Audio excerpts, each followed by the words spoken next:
এদের চোখের ফোটা পানি, চক্ষু দুইটা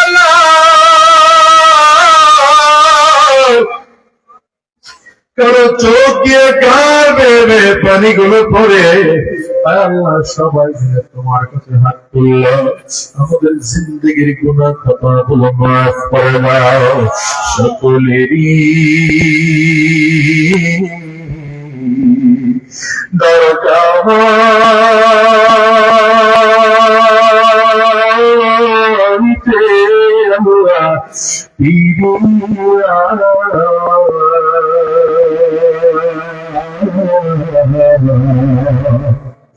তোমারি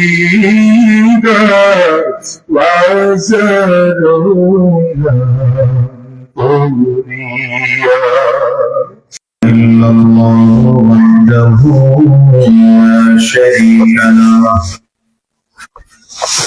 ونشهد أن محمدا عبده ورسوله اللهم صل على محمد وعلى آله وصحبه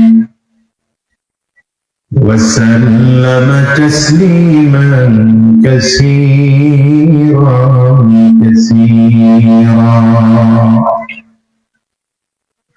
أما بعد فأعوذ بالله من الشيطان الرجيم بسم الله الرحمن الرحيم اقرأ باسم ربك الذي خلق خلق الإنسان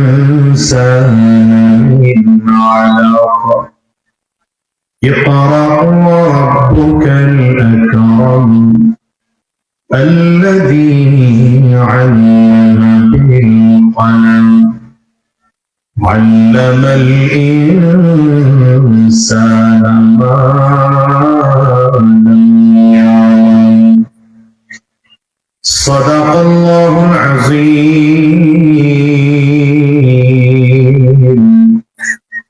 وصدق رسوله النبي الكريم ونحن على ذلك من الشاهدين والشاكرين والحمد لله رب العالمين سبحانك لا علم لنا إلا ما علمتنا إنك أنت العليم الحكيم رب اشرح لي صدري ويسر لي أمري واحلل عقدة من لساني يفقه قولي يا من يجيب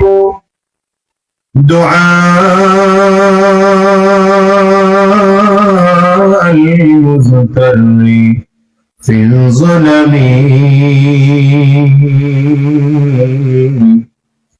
يا كاشف الضر والبلوى مع السقم قد نام وفدك حول البيت وانتبهوا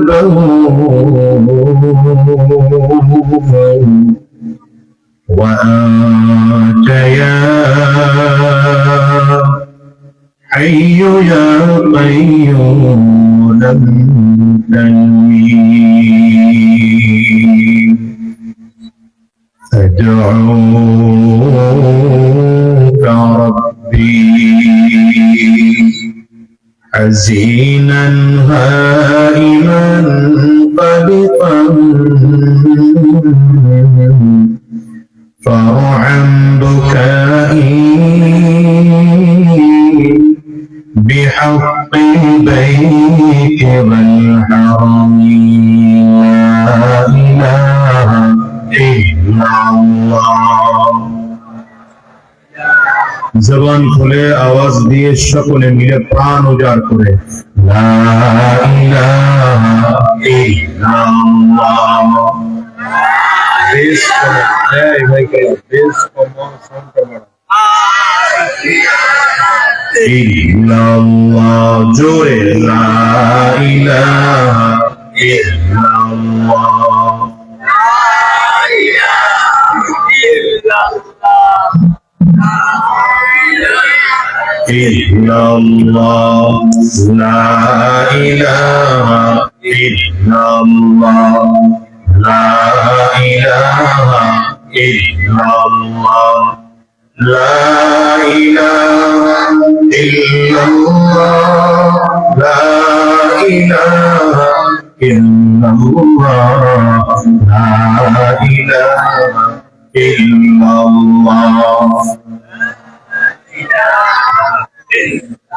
لا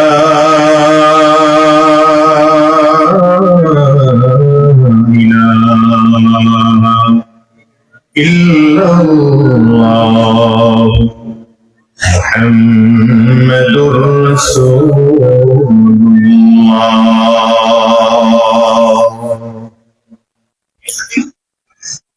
কক্সবাজার পৌরসভার ঐতিহ্যবাহী দ্বীনি প্রতিষ্ঠান ইসলামী রিসার্চ সেন্টার কক্সবাজার থেকে আয়োজিত আজকের এই 22তম বার্ষিক মাহফিল আজকের এই মাহফিলের মুহতারাম সম্মানিত সভাপতি সম্মানিত প্রধান অতিথি বিশেষ অতিথি বৃন্দ সম্মুখপানের সমবেত দিন প্রিয় ইসলাম প্রিয় দিনদার ইমানদার মুমিন মুসলমান মর্দে মুজাহিদ ভাইরা মুরব্বী বাবা জিরা যুবক বন্ধুরা কচি কাঁচা মাসুম বাচ্চারা পর্দার অন্তরালে অবস্থানরত সম্মানিত শ্রদ্ধা মা ও বোনেরা আল্লাহ পাকের শুকর যে আল্লাহ তাআলা আপনাকে আমাকে অত্যন্ত দয়া করে মায়া করে মহব্বত করে ভালোবেসে আজকের এই কোরআনী মজলিসে জান্নাতি বাগানে ঈমানদারদের মজলিসে আল্লাহ ওয়ালাদের মজলিসে বিশেষ করে আল্লাহ পাকের যাকিরিন ও শাকিরিন বান্দাদের মজলিসে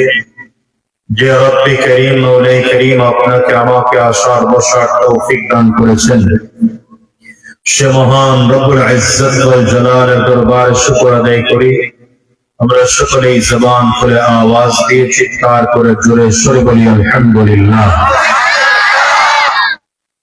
আলহামদুলিল্লাহ আওয়াজ খুব বেশি সন্তুষ্টজনক হয় নাই আবার আপনাদের কণ্ঠের আওয়াজ আরেকটু বাড়াতে হবে তৈয়ার আছেন ইনশাআল্লাহ তো জোর হয় না এই ইনশাআল্লাহ এত দূর থেকে গাড়ি ভাড়া দিয়ে আসার পরে ইনশাআল্লাহ পোষায় না আওয়াজ কি আরো বাড়াতে পারবেন জোরে কথা বলেন আওয়াজ কি বাড়াতে পারবেন আমাদের কণ্ঠ দান করেছেন কে ডান হাতের শাহাদাত আঙ্গুলটা উঁচা করে একটু চিৎকার করে জোরে বলেন কণ্ঠ দিয়েছেন কে সবাই উঁচা করতে পারলেন না উঁচা করেন উঁচা করেন আঙ্গুল উঁচা করেন এবার আওয়াজ কি উঁচু করে চিৎকার করে বলেন কণ্ঠ দিয়েছেন কে হয় না আরো জোরে বলেন জবান খুলে আরো জোরে চিৎকার করে বলেন কণ্ঠ দিয়েছেন কে কণ্ঠ যদি আল্লাহ তাআলা দান করে থাকেন তাহলে কণ্ঠের মালিককে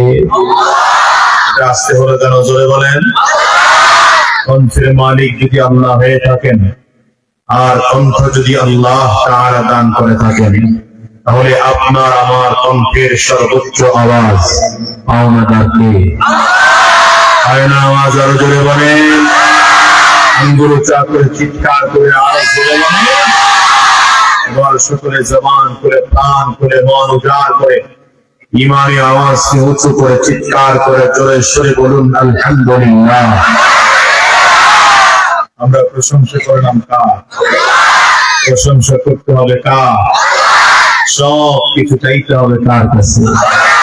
সন্তান নাই চাইব কার কাছে? সম্পদ নাই চাইব কার কাছে? গাড়ি বাড়ি নাই চাইব কার কাছে? আরেক ভাইয়ের মারার জন্য পিস্তল নাই চাইব কার কাছে?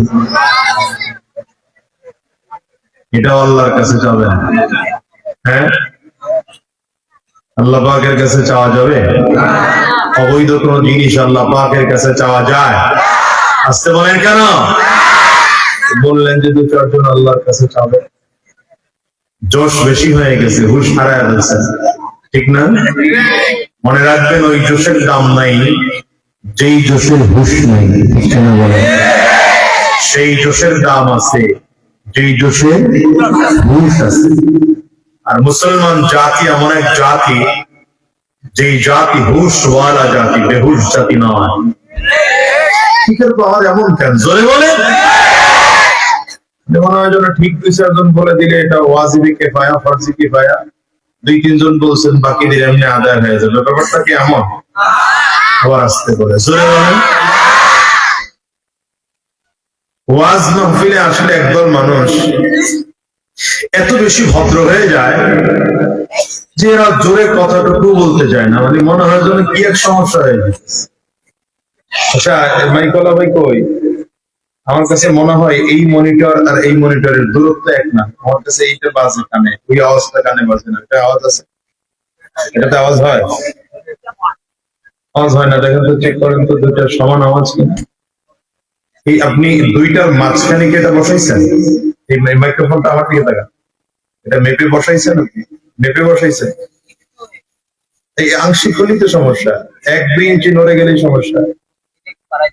দেখো তো, দুইটা এক চ্যানেলে রাখো নাই তোমরা? হ্যাঁ, মনিটর গুলো এক চ্যানেলে রাখো নাই? তাহলে দুইটা আর কম বেশি হবে কেন? এক সমান সাউন্ড হবে। দেখি আর একটু, এটা এটা এটা আর একটু বাড়বে। সুবহানাল্লাহ, সুবহানাল্লাহ। এখনো হয় না, এখন এটা বাইরে আছে, এটা বাড়ে না। ওই ওই যে আপনি বক্স বসাইছেন, বক্সের দূরত্ব এক আছে? আমার কাছে মনে হচ্ছে না। আপনি আবার প্রয়োজনে আবার খেয়াল করে দেখতে পারেন। এখন তো আবার এটা বেশি বললো। হ্যাঁ, লেভেল রাখো ভাই, লেভেল রাখো, কথা বলতে সহযোগিতা করো। বেসটা আর একটু কমাও, সাউন্ডটা যতটুকু বাড়ানো যায় হামিং দেওয়ার আগ পর্যন্ত, বাস তাইলেই হলো। এটা মনে হয় একটু পিছনে দিলে তাহলে আমি মানুষ সরাসরি দেখতে পাবো। আর একটা এইদিকে রাখো, বাস বাস বাস, এখানেই থাকো। হ্যাঁ, বসো। এই যুবকরা, তোমরা একটু এদিকে আগায় বসতে পারো না? এদিকে এদিকে এদিকে, হ্যাঁ। ওই যে ওখানে 2-3 জন বসে রয়েছে সামনে। কক্সবাজার এলাকায় এসব নোয়াখালী দেখা লাগবে, বড় বড় নোয়াখালীর সামনে রেখা বসে রয়েছে। ভাইরা আমার, আজকে এই দাওয়াতটা মূলত আমি হযরতের কাছ থেকে জোর করি নিয়ে বলতে পারেন, অথবা পিছনের অন্যায় মাফ চাওয়ার জন্য দিছি। গত 2 বছর আগে হযরতের টেকনাফ যে প্রোগ্রামটা আছে, ওই মাদ্রাসার দাওয়াত ছিল, কিন্তু কোন এক রাজনৈতিক কারণে আমি আসতে পারিনি। কারণ আপনারা তো জানেন যে এলাকার একটু দায়িত্ব আছে। দায়িত্ব থাকার কারণে বিভিন্ন সময় বিভিন্ন ব্যস্ততায় 2-1টা প্রোগ্রাম মিস্টেক হয়ে যায়। আমি জানি যে হুজুর সেই দিন থেকে অনেক বেশি কষ্ট পেয়েছেন। গত বছর কোন এক প্রোগ্রামে আসছিলাম, তখন হুজুরের সাথে দেখা করতে গেলাম সেই টেকনাফ। হুজুর খুব আক্ষেপ করে বললেন যে আজাদী সাহেবকে তো আমি দাওয়াত দিয়ে পাই না, তিনি কি আমার দাওয়াত গ্রহণ করবেন? আমি বললাম, হযরত আপনি যদি বলেন, যেদিন বলবেন সেদিন আমি চলে আসবো। গত বছর এই ডেটটা লেখা রাখছেন, কিন্তু প্রোগ্রাম কোথায় হুজুর জানান নাই, আমিও জানতে চাইনি। আজকে না বোধহয় গতকালকে রাতে হুজুর আমাকে পোস্টারটা সেন্ড করলেন, এরপরে জানলাম যে প্রোগ্রামটা এখানে।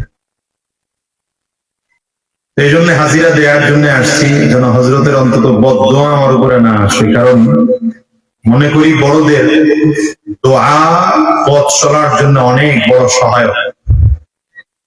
আমি মাঝে মাঝে খুব একটা কথা বলি যে আল্লাহ তাআলা ইলম যতটুকু দিয়েছেন আর না দিয়েছেন, আল্লাহ তাআলা যতটুকু পথ চালাইতেছেন, মনে হচ্ছে এটা মুরব্বীদের দোয়া, বাবা মায়ের দোয়া, এলাকার মানুষের দোয়া।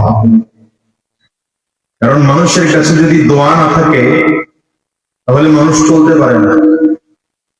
হাদিসে এসেছে আদ-দুআউ হুয়াল ইবাদা, অন্য হাদিসে এসেছে রাসূল বলেন আদ-দুআউ মুখুল ইবাদা। নবী আলাইহিস সালাতু ওয়াস সালাম বলেছেন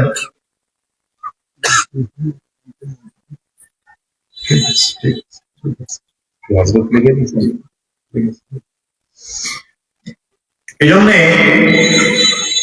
দোয়া অনেক বড় একটা আমল।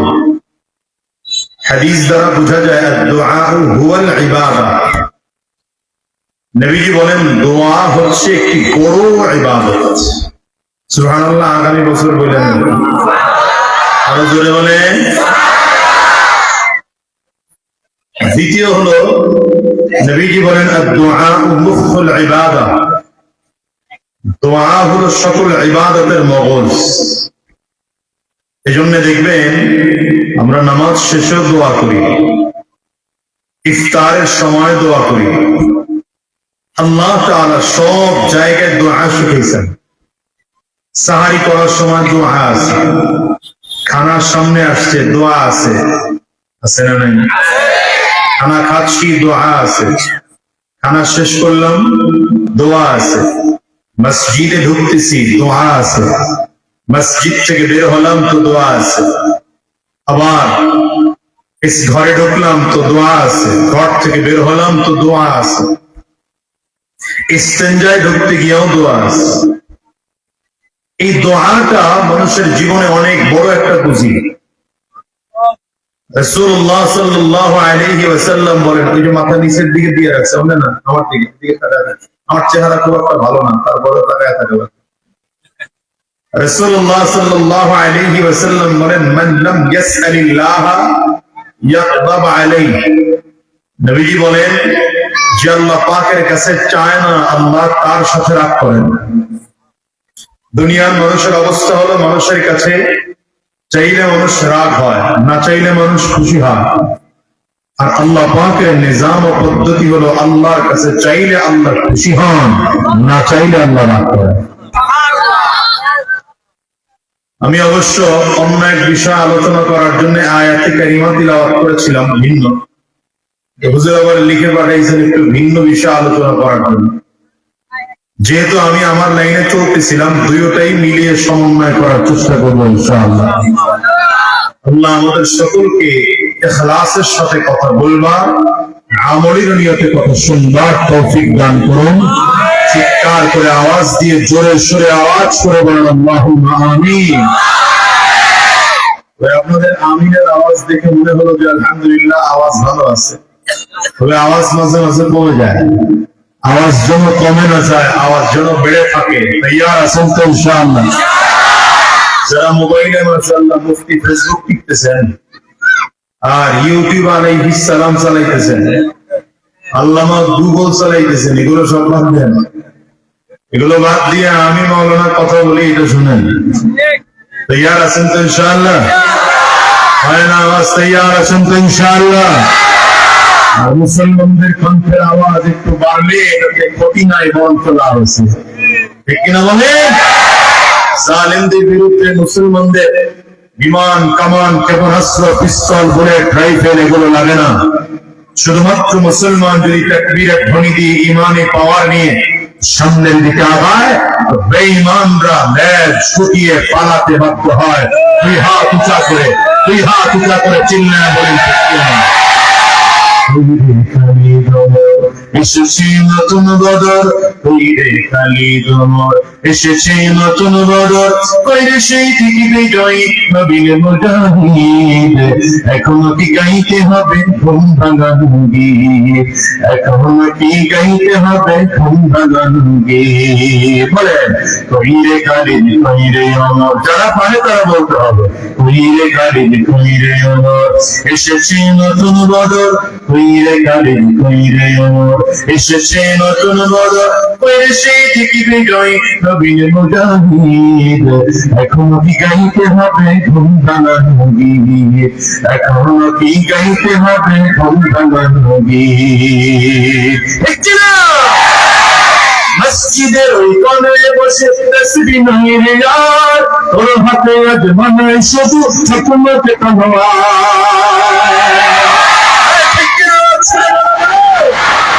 মসজিদের ওই কোণে বসে তাসবিহ নয় রে यार, তোর হাতে আজ বানাই শুধু হুকুমতে তলোয়ার। আজ বেরিয়ে আইরে খালি, এখনো কি গাইতে হবে ঘুম ভাঙা নবী, এখনো কি গাইতে হবে ঘুম ভাঙা নবী। কইরে খালি কইরে অমর, কইরে খালি কইরে অমর, এসেছে নতুন বাজার, কইরে সেই রীতি বিজয়ী নবীর মুজাহিদ, এখনো কি গাইতে হবে ঘুম ভাঙা নবী, এখনো কি গাইতে হবে ঘুম ভাঙা নবী। ইমানদার তো তারা যারা উচ্চ আওয়াজে কথা বলে, যাদের শুধু কথা বলার ধরন দেখে, যাদের চোখের দিকে তাকিয়ে বেঈমান ও কাফের মুশরিকরা মুক্তাজ্জা ম্যাচ দিয়ে পালাবে, বিহার উঁচু করে চিল্লায়ে বলে তৈয়ার আছেন তো ইনশাআল্লাহ? তৈয়ার আছেন তো ইনশাআল্লাহ? এখন কিন্তু পুরো আওয়াজ বলে নাই, তৈয়ার আছেন ইনশাআল্লাহ? নদীর পাড়ের মানুষ, সাগরের পাড়ের মানুষ, এদের আওয়াজ বেশি থাকে আমি যতটুকু জানি। আমার বাড়ি যদিও সাগরের পাড়ে না, কিন্তু নদীর পাড়ে। কথা বলে না?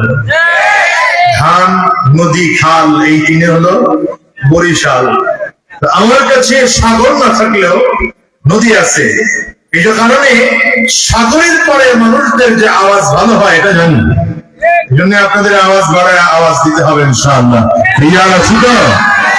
শেষ পর্যন্ত কথা বলবেন, কোনো অসুবিধা নাই। লোক একটু কম, তাতেও সমস্যা নেই, কারণ আমার অবস্থা একটু ভিন্ন।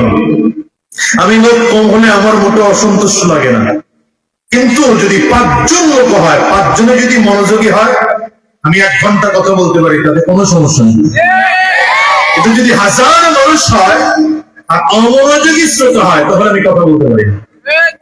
এই জন্য আপনারা এখানে যারা আছেন, অনুরোধ আপনাদের কাছে, কথা বলবো যতক্ষণ খুব মনোযোগী হয়ে কথা শুনবেন ইনশাআল্লাহ। আল্লাহ আমাদের তৌফিক দান করুন, আবার বলেন আমিন। আমি যে আয়াতুল কারিমা তিলাওয়াত করেছি, এটা হলো কোরআনুল কারীমের নাযিলকৃত ওয়াহির প্রথম আয়াত। এগুলো কি করেন সামনে বসে এত কথা?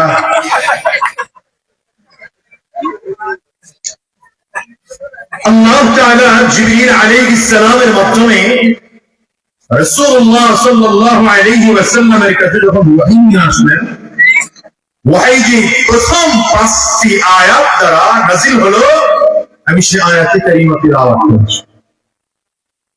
হযরত জিবরিল আমিন রাসূলুল্লাহ সাল্লাল্লাহু আলাইহি ওয়াসাল্লামের সামনে ওহীর একদম শুরুর কালে নিজস্ব আকৃতি নিয়ে নবীর সামনে দাঁড়িয়েছেন।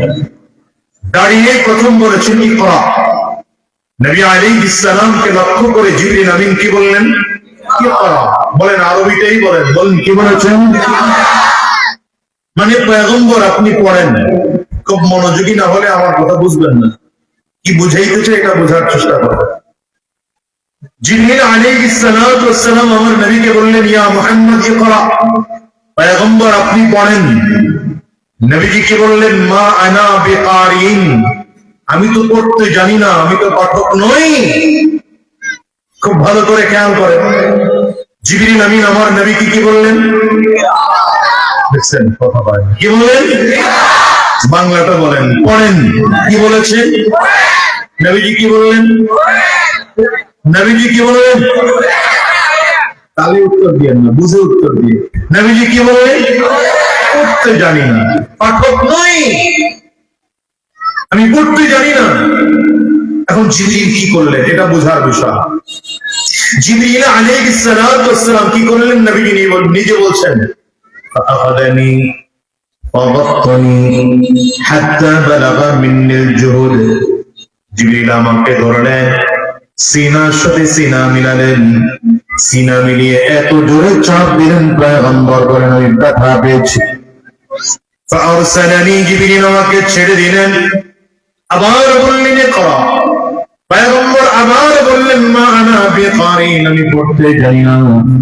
জিবরিল আলাইহিস সালাতু ওয়াস সালাম আবার পয়গম্বর আরবিকে বললেন ফাকাত্তানি সানিয়া, নবীজি বলেন দ্বিতীয়বার আবার আমাকে চাপ দিলেন, আবার ছেড়ে দিলেন, আবার বললেন ইকরা। নবীজি আবার বললেন আমি পড়তে জানি না।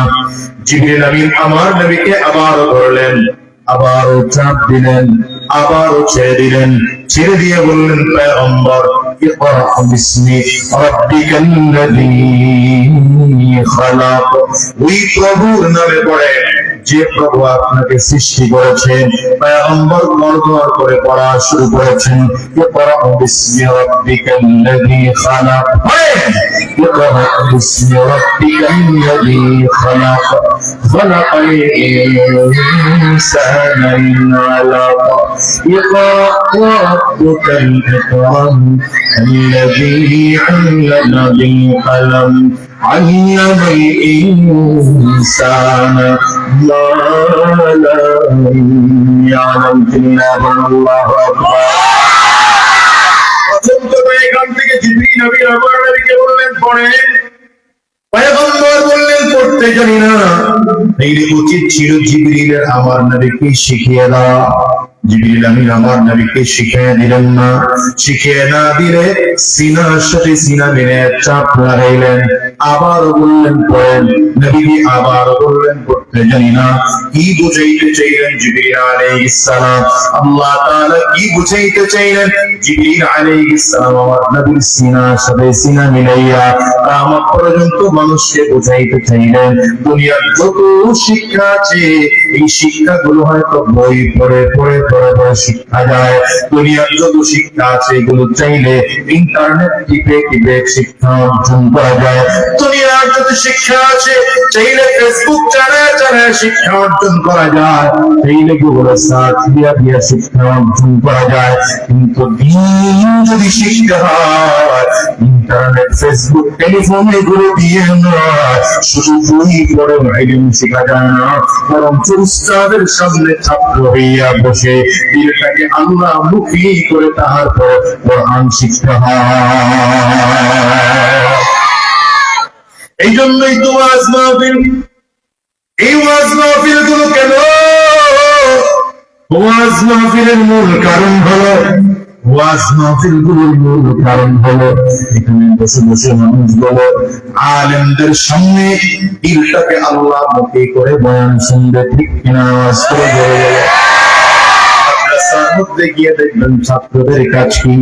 বাবা ছাত্রদের কাজ হলো এই ছাত্ররা আলেমদের সামনে বসে উস্তাদের সামনে বসে দিলটাকে আল্লাহমুখী করে তারপরে ছাত্ররা দ্বীন শিখে। আল্লাহমুখী হয়ে দ্বীন শিখার কারণে এই ছাত্রগুলো যুগের শ্রেষ্ঠ চরিত্রবান মানুষ হয়ে যায়। যেমন আমার নবীর সোহবত থেকে আবু বকর সিদ্দিক রাদিয়াল্লাহু আনহু শ্রেষ্ঠ চরিত্রবান মানুষ হয়ে গিয়েছেন। আমার ফারুক শ্রেষ্ঠ চরিত্রবান মানুষ হয়ে গেলেন। উসমান বিন আফফান রাদিয়াল্লাহু আনহু শ্রেষ্ঠ আখলাক ওয়ালা মানুষ হয়ে গেলেন। আলী ইবনে আবি তালিব রাদিয়াল্লাহু আনহু শ্রেষ্ঠ আখলাক ওয়ালা হয়ে গেলেন। নবীর সুহবতে সাহাবায়ে কেরাম দ্বীনি শিক্ষা অর্জন করে আখলাক ওয়ালা হয়ে গেলেন। নবী যখন জমিন থেকে বিদায় সাহাবীদের সুহবতে যখন তাবিঈনরা দ্বীন শিখলেন, তাবিঈনরা আখলাক ওয়ালা হয়ে গেলেন। তাবিঈনদের সুহবতে যখন তবে তাবিঈনরা দ্বীন শিখলেন তখন তবে তাবিঈনরা আখলাক ওয়ালা হয়ে গেলেন। তবে তাবিঈনদের সুহবতে যখন আইম্মা মুজতাহিদিন দ্বীন শিখলেন তো তারাও আখলাক ওয়ালা হয়ে গেলেন। আইম্মা মুজতাহিদিনদের সুহবতে থেকে যখন উলামায়ে মুতাকাদ্দিমিন দ্বীন শিখলেন তো উলামায়ে মুতাকাদ্দিমিন আখলাক ওয়ালা হয়ে গেলেন। উলামায়ে মুতাকাদ্দিমিনদের সুহবতে থেকে উলামায়ে মুতাআখিরিন যখন দ্বীন শিখলেন, উলামায়ে মুতাআখিরিন তাও আখলাকওয়ালা হয়ে গেলেন। এই যুগের মানুষদেরকেও বলছি, আখলাকওয়ালা যদি হতে চাও, তাহলে উলামায়ে কেরামদের সামনে বসে দিলটাকে আল্লাহমুখী করে দ্বীনি শিক্ষা গ্রহণ করো। ঠিক কি না? এই দুনিয়ার যত শিক্ষা আছে এগুলো চাইলে ইন্টারনেট টিপে টিপে শেখা যায়, ফেসবুক চালায় শেখা যায়, দুনিয়ার অন্য শিক্ষা। কিন্তু দ্বীনি শিক্ষা শিখতে হলে শুধু ইন্টারনেট টিপলে হয় না, কথা বলেন, শুধু গুগল ঘাটে কেটে কেটে সার্চ দিলেই হয় না। দ্বীন শিখতে হলে আলেমদের সোহবতে থেকে শিখতে হয়, ঠিক না?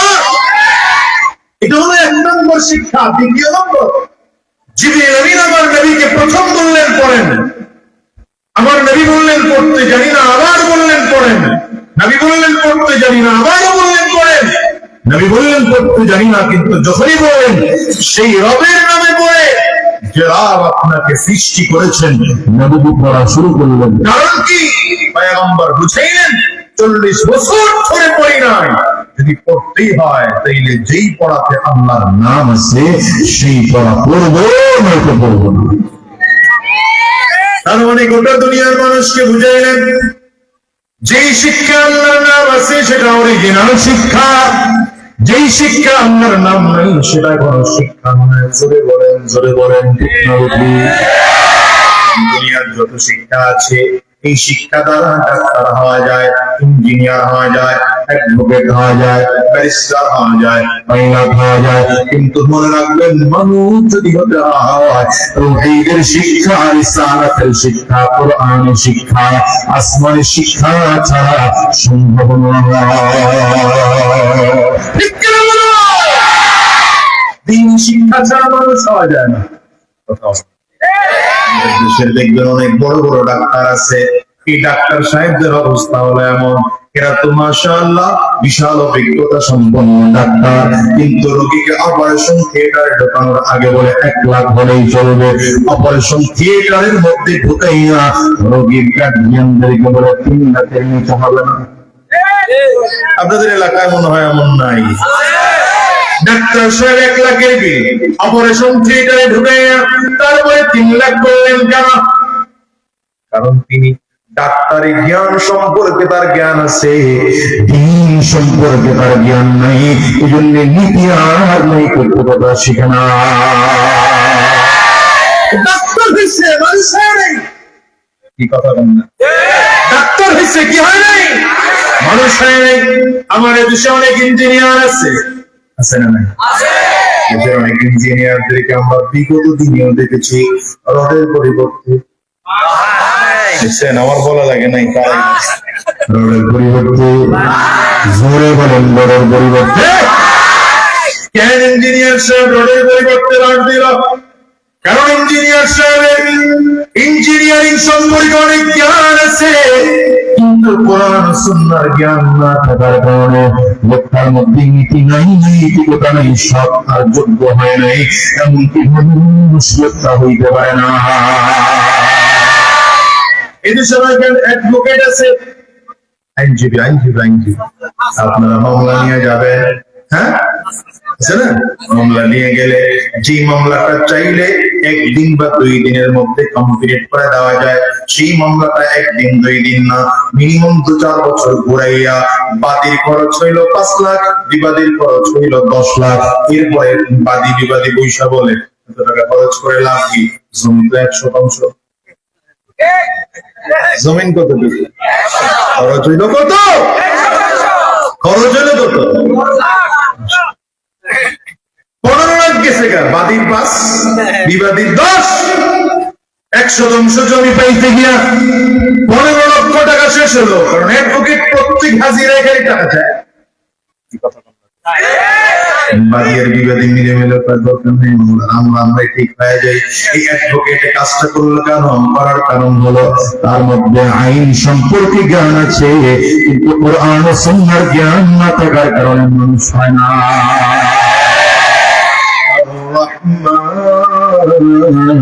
علم القرآن خلق الإنسان علمه البيان الله أكبر إن الله تعالى দুনিয়ার মানুষকে জানিয়ে দেন এই দুনিয়ার মানুষেরা শোনো আমি আল্লাহ বড় দয়াবান আমি আল্লাহ তাআলা আগে তোমার কি শিখাইলাম জানো আল্লাহর কোরআন আগে তোমার কোরআন শিখাইলাম এরপর খালাকাল ইনসান তোমার মানুষ বানাইলাম তার মানে বলেন তো মানুষের জন্ম আগে না শিক্ষা আগে মানুষের জন্ম আগে শিক্ষা কিন্তু পরে রব কোরআন শিখার কথা আগে কেন বললেন বলার কারণ হলো বান্দা কোরআন যদি না শিখো মানুষের ঘরে জন্মগ্রহণ করার পরেও মানুষ হতে পারবে না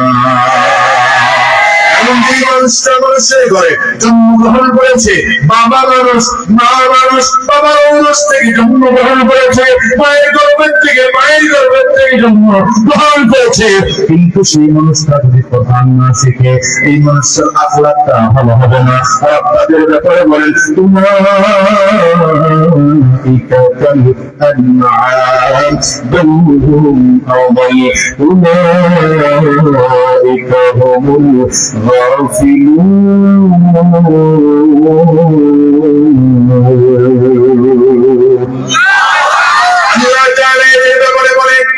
দুনিয়ার মানুষরা যে মানুষগুলোর আখলাক ভালো না এই মানুষগুলোর অবস্থা কি এই মানুষগুলোর চতুষ্পয় জন্তুর থেকেও খারাপ তারা গাধা শিয়াল শুয়োর কুকুরের চেয়ে খারাপ আবার আল্লাহ তাআলা এই কোরআনে একদল মানুষের গুণ বর্ণনা করতে গিয়ে মর্যাদা বর্ণনা করতে গিয়ে আল্লাহ তাআলা বলেন আল্লাহু আকবার ওয়া লাকাদ কাররামনা বনি আদম চিল্লা জোরে বলেন আল্লাহু আকবার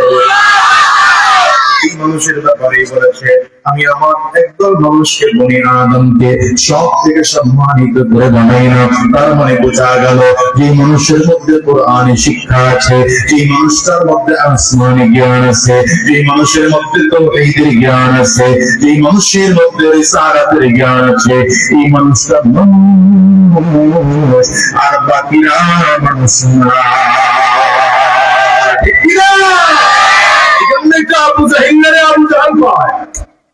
আবু জাহেলের নাম কি না নাম কি আবু জাহেলের নাম কি নাম জানা আছে বলেন না আবু জাহেলের নাম কি আবু জাহেল তো উপাধি এই উপাধিটা দিয়েছেন আল্লাহ এবং তার রাসূল আবু জাহেলের একটা নাম আছে না নাম কি নাম জানেন না এই বদমাশের নাম না জানলেও চলবো সমস্যা নাই তবে সাহাবীদের নাম না জেনে থাকেন না আমাদের দেশের মুসলমানদের অবস্থা তো এমন যারা নায়ক নায়িকার নাম মুখস্থ করে নায়ক নায়িকার নাম সব মুখস্থ 10 জনের নাম বলতে বললে 15 জন বললে আবারও থেকে আরো কয়েকটা বলবো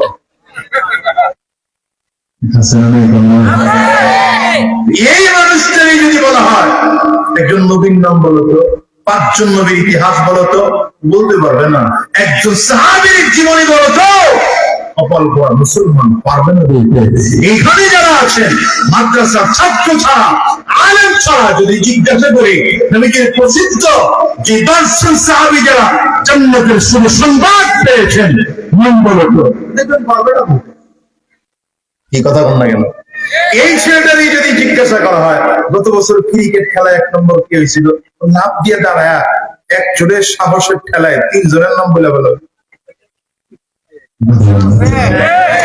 আমার কথা বুঝতেছেন আপনারা আপনাদের এলাকার ভাষা বুঝতে আমার খুব অসুবিধা হয় আমার কথা কি আপনারা বুঝতেছেন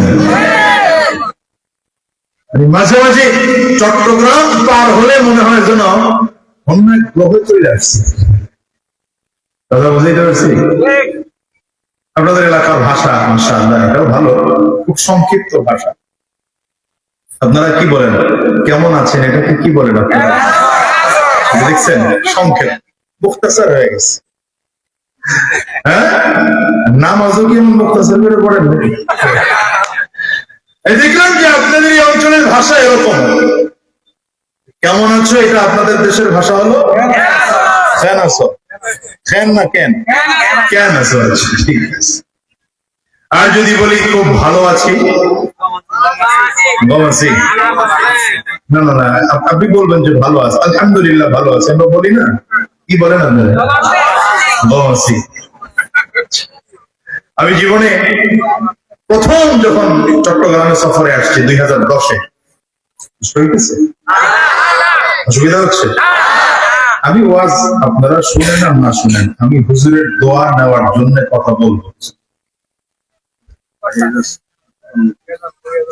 ঠিক আছে, ইনশাআল্লাহ, জি ইনশাআল্লাহ, ঠিক আছে। হুজুরের দোয়া নেওয়ার জন্য আমি কথা কিছু বলবো ইনশাআল্লাহ। এই জন্য আমি আজকে টার্গেট করে মাহফিল নিছি একটা, যেন কথা বেশি বলা যায়। মাহফিল দুইটা তিনটা দিন নেই, দিনের বেলা বলছি তো মহাশয় বলছে হবে না, সব ক্যান্সেল। আমি মানুষটাকে অনেক বেশি মহাব্বত করি, অনেক বেশি সম্মান করি। বাংলাদেশের মুরব্বী ওলামায়ে কেরামরা তো দিন দিন চলে যাচ্ছেন, আমরা দিন দিন মুরব্বী হারা হয়ে যাচ্ছি। আপনারা তো ঘরের মানুষ, তো ঘর কা মুরগি ডাল কা বরাবর, না? ঘরের মুরগি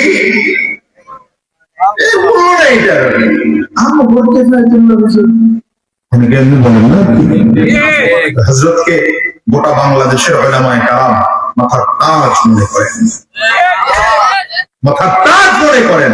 আল্লাহ হযরতের হায়াতে বারাকা দান করুন। আমিন। ইলমে আমলে আরো তারাক্কি দান করুন। আরো জোরে বলেন আমিন। এমনি কথা একটু বলবো, টেনশন নিয়েন না। তবে যে কথা বলতেছিলাম, কি যেন বললাম? হ্যাঁ, 2010-এ। এই যে দেখছো, কিচ্ছি তো ভালো আওয়াজ শোনা যাবে। 2010-এ যখন আসলাম, এটা হলো চট্টগ্রাম হাটহাজারের পাশে মাদ্রাসা হাই স্কুল মাঠ। সেখানে আল্লামা শাহ আহমদ শফি রহমতুল্লাহ আলাইহি হুজুর ছিলেন সেখানে সভাপতি। হুজুর সভাপতির বক্তব্য বাদ জোহর শেষ করে দিয়ে চলে গেছেন। বাদ মাগরিব শেষ বয়ান, বাদ মাগরিব শেষ বয়ান, এশার আগেই মাহফিল শেষ। খুব ভালো লাগছে আমার কাছে। এটা চট্টগ্রামেই দেখা যায় যে দিনের বেলায় মাহফিল খুব বেশি হয়, এবং এটা চট্টগ্রামের মানুষ শুরু করেছে, আলহামদুলিল্লাহ। মাগরিবের নামাজ শেষ করে বয়ান করলাম। বয়ান থেকে নামার পরে মুরব্বী বলে, তোমার একখানা গমজ ফিরছে দে। আমি তো জীবনের প্রথম আসছি, কি বললো আমি বুঝি নাই, এতটুকু বুঝছি গম ওয়াজ। গম চিন্তা করলাম কি ব্যাপার, কথা বললাম কোরআন হাদিসে, গমের ওয়াজ আইলো কোথায়? কথা বললাম কিসের? কোরআন হাদিসে। মুরব্বী যারা এখন গম ওয়াজ, বুঝলাম না তো বিষয়। আমি একজন মুতারজিমকে জিজ্ঞাসা করলাম, ভাই বলেন তো বিষয়টা কি? মুতারজিম বলছেন তো দোভাষী আর কি, ঘটনাটা কি? মূল হলো আপনি খুব ভালো ওয়াজ করছেন, মুরব্বী যেটা বলছে। এই জন্য আপনাদের ভাষা না বুঝলেও আমার ভাষা আপনারা বোঝেন তো ইনশাআল্লাহ। আল্লাহ তৌফিক দান করুন, বলেন আমিন। বলছিলাম, প্রথম শিক্ষা, দুনিয়ার যত শিক্ষা আছে সব শিক্ষা ইন্টারনেট টিভি শিখা যায়, ফেসবুক গুগল টিভি শিখা যায়। দিন শিখতে হলে ওলামায়ে কেরামদের সামনে সিনাকে আল্লাহ মুখী করে শিখতে হয়। ঠিক কি বলেন? এক নম্বর কথা। দ্বিতীয় নম্বর কথা, দুনিয়ার যত শিক্ষা আছে, যে শিক্ষায় আল্লাহর নাম নাই, ওই শিক্ষা শিখলে মানুষ হওয়া যায় না। মানুষ হতে হলে দিন শিক্ষা অর্জন করতে হয়। মাদ্রাসার দরকার আছে না? আজকে বলে কেন, জোরে বলেন। কম দরকার না বেশি দরকার? কম দরকার না বেশি দরকার?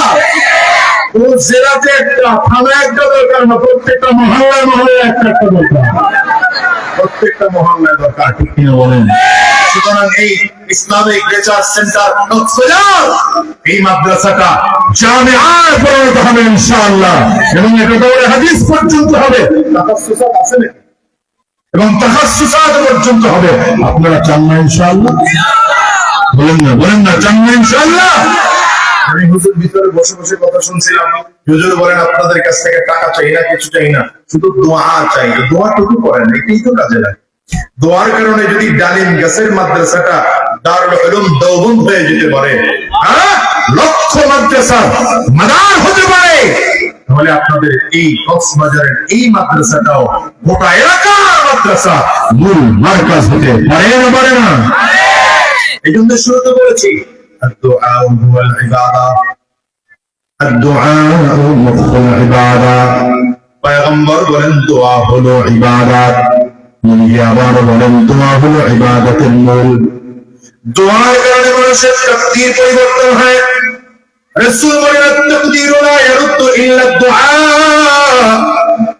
তাকদীর পরিবর্তন করতে হলে দোয়া ছাড়া দ্বিতীয় কিছুতে পারে না। মাঝে মাঝে তো এমন কিছু মনে হয় মানুষ যদি নিজের জন্য দোয়া করে, নিজের জন্য দোয়া করবে, সমাজের জন্য দোয়া করবে, আনন্দের জন্য দোয়া করবে, কারণ দোয়া করলে যার জন্য দোয়া করলেন তার লাভ, যিনি দোয়া করলেন তার নিজের লাভ। তবে দোয়ার মধ্যে সব থেকে উত্তম দোয়া কয়েকজন মানুষের দোয়া এমন আছে যাদের দোয়া আল্লাহ পাকের কাছে পর্দা ছাড়া কবুল হয়। যেমন রাসূলুল্লাহ সাল্লাল্লাহু আলাইহি ওয়াসাল্লাম বলেন সালাসু দাওয়াতিন মুস্তাজাবাত, তিন ব্যক্তির দোয়া এমন আছে যে দোয়া আল্লাহ তাআলা কোনদিন ফেরত দেন না, যাদের দোয়া আল্লাহ পাকের কাছে কবুল হয়ে যায়। যারা দোয়া এমন দোয়া করে দোয়া করে আল্লাহর কাছে কবুল হয়ে যায়, এর মধ্যে একটা দাওয়াতুল ওয়ালিদি লিল ওয়ালাদ, সন্তানের জন্য যদি মা আর বাবা দোয়া করে আল্লাহ পাকের কাছে পর্দা ছাড়া কবুল হয়। যেমন ইমাম বুখারী রাহমাতুল্লাহি আলাইহি ইমাম বুখারীর জন্য দোয়া করেছে। ইমাম বুখারী রাহমাতুল্লাহি আলাইহি যিনি সহিহ আল বুখারী লিখেছেন, এই ইমাম বুখারী ছোটবেলায় একবার অন্ধ হয়ে গেলেন, চোখে দেখতে পান না। মা চোখের পানি ফেলে ফেলে কান্না শুরু করেছে আর আল্লাহ পাকের কাছে ডেকে বলতে আরম্ভ করেছে, আল্লাহ আমার মন খুব চাইছিল আমার সন্তানটাকে যুগের শ্রেষ্ঠ ওলি বানাবো, মুহাদ্দিস বানাবো, আলেম বানাবো, কিন্তু আমার সন্তান চোখে দেখতে পায় না, কেমন করে বানাবো? আমার সন্তান দ্বীনের পথে কেমনে চালাবো? আমার সন্তান তো চোখে দেখতে পায় না। এক রাত কান্না করেছেন কিন্তু চোখ দিয়া দেখতে পায় না ইমাম বুখারী। দ্বিতীয় রাতে আবার কান্না শুরু করলেন, দেখতে পায় না ইমাম বুখারী। তৃতীয় রাতে আল্লাহর কাছে মা হাত তুলে কাঁদতে আরম্ভ করেছে, আল্লাহ কেমন করে তুমি আমার সন্তানের জন্য আমার দোয়া কবুল করো না? তুমি তো বলেছো, তোমার নবী তো বলেছে সন্তানের জন্য যদি মা আর বাবা দোয়া করে তাইলে তোমার কাছে নাকি পর্দা ছাড়া কবুল হয়ে যায়। আমার দিলের বড় তামান্না আমার সন্তানটা যুগের সব থেকে বড় মুহাদ্দিস হবে। আমার তামান্না আমার মুহাম্মদ ইবনে ইসমাঈল যুগের সব থেকে বড় আলেম হবে। আল্লাহ আমার দোয়া কবুল করে নাও। মায়ের চোখ দিয়ে যখন গাল পানি পড়ে, ইমাম বুখারী রাহমাতুল্লাহি আলাইহি বাচ্চা মানুষ, হঠাৎ করে তার ঘুম ভেঙে গেল। দৌড়ে এসে মায়ের সামনে দাঁড়ায় ডেকে বললেন, নগো আমার কাছে মনে হয় আমি আগের দেখি এখন চোখে আরো ভালো দেখি। দোয়া এমন একটা পাওয়ারফুল আমল, মায়ের দোয়া যদি নিতে পারো কপাল করে যাবে। এই ব্যবসায়ী ভাই যারা এখানে আসো তাদেরকে বলবো, ব্যবসায় যদি লাভ করতে চাও মায়ের দোয়া নাও আগে। এটা হুজুরের দেওয়া বিষয়, জন্য এনে ঢুকলাম। ব্যবসায় যদি লাভ করতে চাও, এটা আমার বিষয় ছিল না, বিষয় ছিল আরেকটা, এই জন্য বলছি দুইটা মিলায় করবো। ব্যবসায় যদি লাভ করতে চাও তাইলে একটা কার দোয়া নাও, বলেন না, আজকে বলেন না। ব্যবসায় লাভ করতে চাও মায়ের দোয়া নাও, চাকরিতে শান্তি করতে চাও মায়ের দোয়া নাও। আমি আমার সন্তানদেরকে বলে যাবো, পরিত্যাগরা ভাইদেরকে বলে যাবো, মুরব্বী কাসানদেরকে বলে যাবো, যাদের ঘরে মা আছে, যাদের ঘরে বাবা আছে, ইনকামে যদি বরকত পাইতে চাও, আমি প্রায় বলি আজকে কথাটা বলে যাই, ইনকামে বরকত পাইতে চাইলে মাস শেষে যখন বেতন পাইলা অথবা লাভের টাকা যখন তোমার হাতে চলে আসলো, ভাগ যখন করবা, ভাগটা করার সময় সর্বপ্রথম একটা ছোট্ট ভাগ রাখবা। মনে করো 10,000 টাকা ইনকাম আছে, এই অন্তত 200 টাকা হলেও একটা ভাগ আলাদা করে রাখবা। এই টাকাটা অন্য কোথাও খরচ করবো না, এই টাকাটা মসজিদ মাদ্রাসায় দান করবো, এই কাজে দান করব, ইসলামের জন্য খরচ করব। এটা হবে প্রথম ভাগ। দ্বিতীয় আরেকটা ভাগ থাকবে, বেশি না কম হলে ভাগ থাকবে। 10,000 টাকা ইনকাম করে বাবা 500 টাকার নোট একটা আলাদা করে রেখে দিবা। বলে মাসে যখন বাসায় যাবো, এটা আমি আমার পরিবার মায়ের হাতে দেবো, এটা আমি আমার বাবার হাতে দেবো। এরপরে তুমি তোমার অন্যান্য সব ভাগগুলো করো। এটা সন্তানের স্কুলে, এটা কলিজার টুকরা মায়ের মেয়ের স্কুলে, এটা আমার ঘরের ভাড়া, এটা বাজারের জন্য, এমন করে করে আলাদা পাঠ পরে করো। কিন্তু প্রথম পাঠ যদি তুমি এমন করতে পারো দিনের জন্য, দ্বিতীয় পাঠ যদি এমন রাখতে পারো আমার বাবার জন্য, আল্লাহর কসম করে বলি ইনকামের বরকত দিবেন কে? বলতে পারবেন না? আর বলে কে? চিল্লা বলো কে? কিন্তু আমাদের কপাল বড় খারাপ। এদেশের যুবক এখন মায়ের কাছে যায় না, বাবার আদর করতে চায় না, বাবার সাক্ষাৎ করতে চায় না, বাবার সাক্ষাৎ করতে চায় না। অথচ কি তোমার মনে পড়ে না কত মা তোমার আমার জন্য কত কষ্ট করেছে? আছে না নাই? চিল্লা জোরে বলে। দোয়া নিবেন, 1 নম্বর মায়ের দোয়া নিবেন, 2 নম্বর বাবার দোয়া নিবেন, 3 নম্বর মুরব্বীদের দোয়া নিবেন, উস্তাদের দোয়া নিবেন, 4 নম্বর আলেম পাইলেন তো আলেমের দোয়া নেবেন। নিজের থেকে একদিন মুরব্বী যারা মাথাটা তার সামনে একটু আগে দিয়ে বলবেন, মাথাটার মধ্যে একটু ফুল লাগায় দেন, আমার জন্য দোয়া করেন। সাহাবায়ে কেরাম একজন আরেকজনের দিকে তাকায় দোয়া করতে, সুযোগ পাইলে দোয়া করতে। আর সাহাবী আবু ওয়াক্কাস রাদিয়াল্লাহু আনহু উহুদের যুদ্ধে রওনা করেছে। সাদ ইবনে আবি ওয়াক্কাসকে, যিনি নবীজির আশারায়ে মুবাশশারা প্রসিদ্ধ 10 সাহাবীদের জান্নাতে যাদেরকে সার্টিফিকেট দিয়েছেন, এর মধ্যে একজন সাদ ইবনে আবি ওয়াক্কাস রাদিয়াল্লাহু আনহু উহুদের ময়দানে রওনা করেছেন। আর তার পাশাপাশি হাঁটতে শুরু করেছেন আব্দুল্লাহ ইবনে জাহাশ রাদিয়াল্লাহু আনহু। হঠাৎ করে আব্দুল্লাহ ইবনে জাহাশের হাতটা ধরে ডেকে বলে, ভাইরে একটা কথা বলবো, শুনবা নাকি? বলে, কি কথা? আমরা দুজন যুদ্ধের ময়দানে রওনা করলাম, আমরা দুজনই মুজাহিদ। আল্লাহর দরবারে মুজাহিদ যদি কোনো দোয়া করে আল্লাহর কাছে পর্দা ছাড়া কবুল হয়ে যায়। মুজাহিদরা দোয়া করলে বলেন না, আওয়াজ করে বলেন না, আমি এনার্জি পাই না আপনাদের মধ্যে। মুজাহিদরা দোয়া করলে আল্লাহর কাছে পর্দা ছাড়া কবুল হয়ে যায়, পর্দা ছাড়া কবুল হয়ে যায়। কেমনে পর্দা ছাড়া কবুল হয়? তাই একটা কথা মনে করে গেছে, দোয়া লাগবে, নাইলে বুঝবেন না। আর দোয়া নামে একটা কিতাব আছে, দোয়া। এই কিতাবের মধ্যে ঘটনা আসছে, হযরত ওমর ফারুক রাদিয়াল্লাহু আনহুর সামনে এক বাবা আর ছেলে দুইজন গিয়ে হাজির হয়েছে।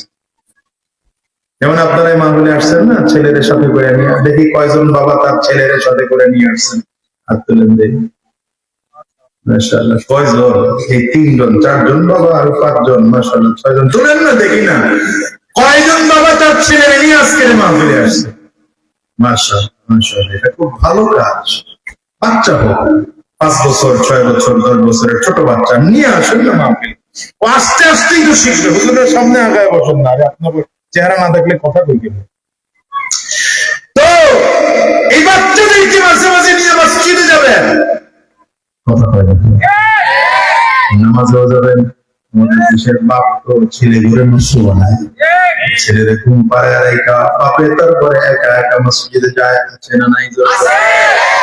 মানুষগুলো খারাই রয়েছে, খারাই থাকেন না, দেখে জান্নাতে গেলেও খারাই থাকবো, খালি আছে। কতক্ষণ শুনবেন খারায়? আমি তো এত তাড়াতাড়ি ছাড়তেছি না, মিনিমাম আরো 8 ঘন্টা মিনিমাম। দাঁড়ায় দিচ্ছে কিছু মানুষের অভ্যাস হলো, ছাত্র জীবনে দাঁড়ায় দিচ্ছে, ছাত্র জীবনে এদের দাঁড়ায় থাকুনি অভ্যাস। মাহফিলে গেল দাঁড়ায় থেকে, আমার কাছে মনে হয় আল্লাহ জান্নাত দিল, এরা না বুঝে দাঁড়ায় দাঁড়ায় থাকা কষ্ট না আল্লাহ। তো হযরত ওমর রাদিয়াল্লাহু আনহুর সামনে বাবা আসছে, ছেলে আসছে। হযরত ওমর দুইজনকে দেখা বলে, আরে তো চমৎকার বাপ ছেলে, একজন আরেকজনের ফটোকপি। এমন কিছু বাপ ছেলে আছে না? তাই তুমি ওটা নামাও না মিয়া, আমার কথা বুঝতে দাও, এডি করো না তো, তুমি আমার সামনে টাকায় কথা শুনো। ওই যারা আছে এরা এরা করো, মিডিয়ার বলা না যে এরা করতে যাবে কথা শুনো। তো কি বললাম, বাপ ছেলে একজন আরেকজনের, আশ্চর্য বাপ আর ছেলে একজন আরেকজনের ফটোকপি। বাপ দাঁড়ায় বলে আমার একটা বড় চমৎকার ঘটনা আছে। আবার কথা লাগেন,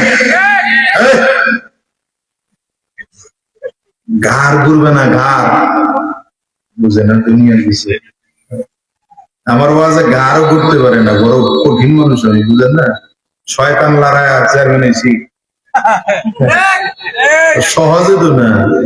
ওই আমলের কথা বলতেছি, 24-এর আগে উচিত, আগে শয়তান পিটায় তারপরে চেয়ারম্যান এসি, তো সহজে না। আপনি কি মনে করছেন এমনি আপনার সুন্দর করে রুমাল টুমাল দিয়ে ঢাকতে বুজুর্গ হয়ে আসছি? গ্রামের মানুষ এত বুজুর্গ বাবলা এত লাগলে কি বলো, রাগ করতেছেন? আজকাই তো একদিন, আর আমরা না মইরেই চিনে না যাই, আল্লাহ যা আছে কয়া যাই, ঘাড় ঘুরবে না, খুব মনোযোগী হবে। তো কি বললাম, চমৎকার ঘটনা আছে এই ছেলের। মুরব্বী, হ্যাঁ ঠিক আছে, না দিয়ে তো কি ঘটনা? এই সাহাবী বলেন, ঘটনা হলো আমি যুদ্ধের ময়দানে রওনা করেছি একবার, তো আমার বিবি তখন অন্তঃসত্ত্বা, সন্তান সম্ভবা, বারবার করে আমার সামনে এসে দাঁড়ায় বলছে, স্বামী গো যাচ্ছেন তো আমাকে ছেড়ে, কিন্তু আমার সন্তানটা যদি ভূমিষ্ঠ হয় তো অবস্থা কি হবে? আমি সন্তান লালন পালন করবো কেমনে? এমন করে সন্তানের জন্য স্ত্রী যখন কান্না করতেছে, হযরত ওমরের সামনে দাঁড়ায় লোকটা বলে, আমি আমার স্ত্রীর পেটে হাত রেখে বলছিলাম, আস্তাউদিউকাল্লাহ মা ফি বাতনিক, তোমার পেটে যা আছে, যে সন্তানটা আছে, আমি তাকে আল্লাহর ভয়ে সুযোগ্য করে দিয়ে চলে গেলাম। তোমার গর্ভে যে সন্তান আছে, সন্তানকে আমি স্বামী হইয়া আল্লাহর কাছে চুবুদ্দিবি করে দিয়ে চলে গেলাম। কথা বলে যুদ্ধের ময়দানে চলে গেলেন। আশ্চর্যের বিষয় হলো, আল্লাহর বান্দা বলেন, দোয়া নামক কিতাবের মধ্যে আসছে, বলেন যে আমি যুদ্ধ শেষ করে আবার ফিরে আসলাম। ফিরে আসার পরে এলাকার মানুষগুলো আমাদের শোনাইতেছে, এই আল্লাহর বান্দা তোমার বিবি জমিন থেকে বিদায় হয়ে চলে গেছে। তোমার বিবি বিদায় হওয়ার পরে সেই পদ্ধতি অনুযায়ী সন্তান গর্ভে ছিল, আমরা তো মাসআলা অনুযায়ী সন্তান সহ তোমার স্ত্রীকে দাফন করে কবরে রেখে আসছি। তবে আশ্চর্য ব্যাপার, তোমার বিবি দেখলে মনে হয় তো জান্নাতি, কিন্তু আমরা খেয়াল করতেছি কবর থেকে আগুন বের হয়, ধোঁয়া বের হয়, কবর থেকে মাঝে মাঝে রাত হলে আগুনের ফুলকি বের হয়। আমাদের মনে সন্দেহ হয়, মনে হয় তোমার বিবির কবরে আযাব হয়। আল্লাহর বান্দা বলে, আমি নিজের মনকে মানাইতে পারি না। আমি তো আমার বিবিকে ভালো করে চিনি, আমার বিবি আমল কেমন আমি তো জানি, ঠিক না? ঠিক বলেন না? স্বামী তার স্ত্রীকে যত ভালো চিনে, স্ত্রী তার স্বামীকে যতটা ভালো চিনে, এমন ভালো কেউ কাউকে চিনে না। পয়গম্বর বলে, কোন স্বামী যদি তার স্ত্রীর ব্যাপারে বলে আমার স্ত্রীটা ভালো, এই সেই স্ত্রী জান্নাতি। কোন স্ত্রী যদি তার স্বামীকে বলে আমার স্বামীটা ভালো, এই সেই স্বামীটা জান্নাতি। কিন্তু আমাদের বিবিরা এমন বিবি, আর আমার পুরুষ মাশাআল্লাহ এমন পুরুষ, গালাগালি ছাড়া একটা দিন বড় হয় না। তালাক দেয় সকালবেলা একবার, বিকেলবেলা আরেকবার, রাত্রিবেলা কথা বলেন। খুলনা প্রোগ্রামে গেলাম, মাহফিল শেষ করে রাত 12টায় নামলাম। নামার সাথে সাথে মোবাইলে ফোন খোলার সাথে সাথে কি চিল্লানির আওয়াজ, মহিলার চিল্লানি। মোবাইলে এমনি মহিলাদের কণ্ঠ শুনলে ভয় লাগে না? মানুষ তো কোন দিক দিয়ে কোনটা ভাইরাল হয়ে আছে, কথা বলেন। এই ভয়ে মোবাইলই চালাই না, যেটা আমার পাবলিক নাম্বার ওইটা আমার কাছে নাই, যেন মানুষ না জানে আমার নাম্বার। এটা বড় ভয়ের। এবং চেয়ারম্যান হওয়ার কারণে এলাকার নাম্বার চালাইতে হয়, মহিলার ফোন, ভাই কি হলো, আপনি এখন আসবেন আমার বাসায়? ভাই আমি বহুত দূরে, খুলনায় আছি, বরিশালে আসতে দেরি হবে। না এখন আইবেন। কি সমস্যা? তোমার মাইরার পিঠায় কিচ্ছু রাখে নাই, তাড়াতাড়ি আয়। বললাম যে যা হোক, সকালবেলা ডাকবো আপনাদের দুইজনে। সকালবেলা স্বামীরও ডাকলাম, বিবিরও ডাকলাম। স্বামীর ডেকে দিলাম, সমস্যা কি, মারছস কেন? ওরাও তালাক খাও, মায়েরও তালাক খাও, বাপেরও তালাক।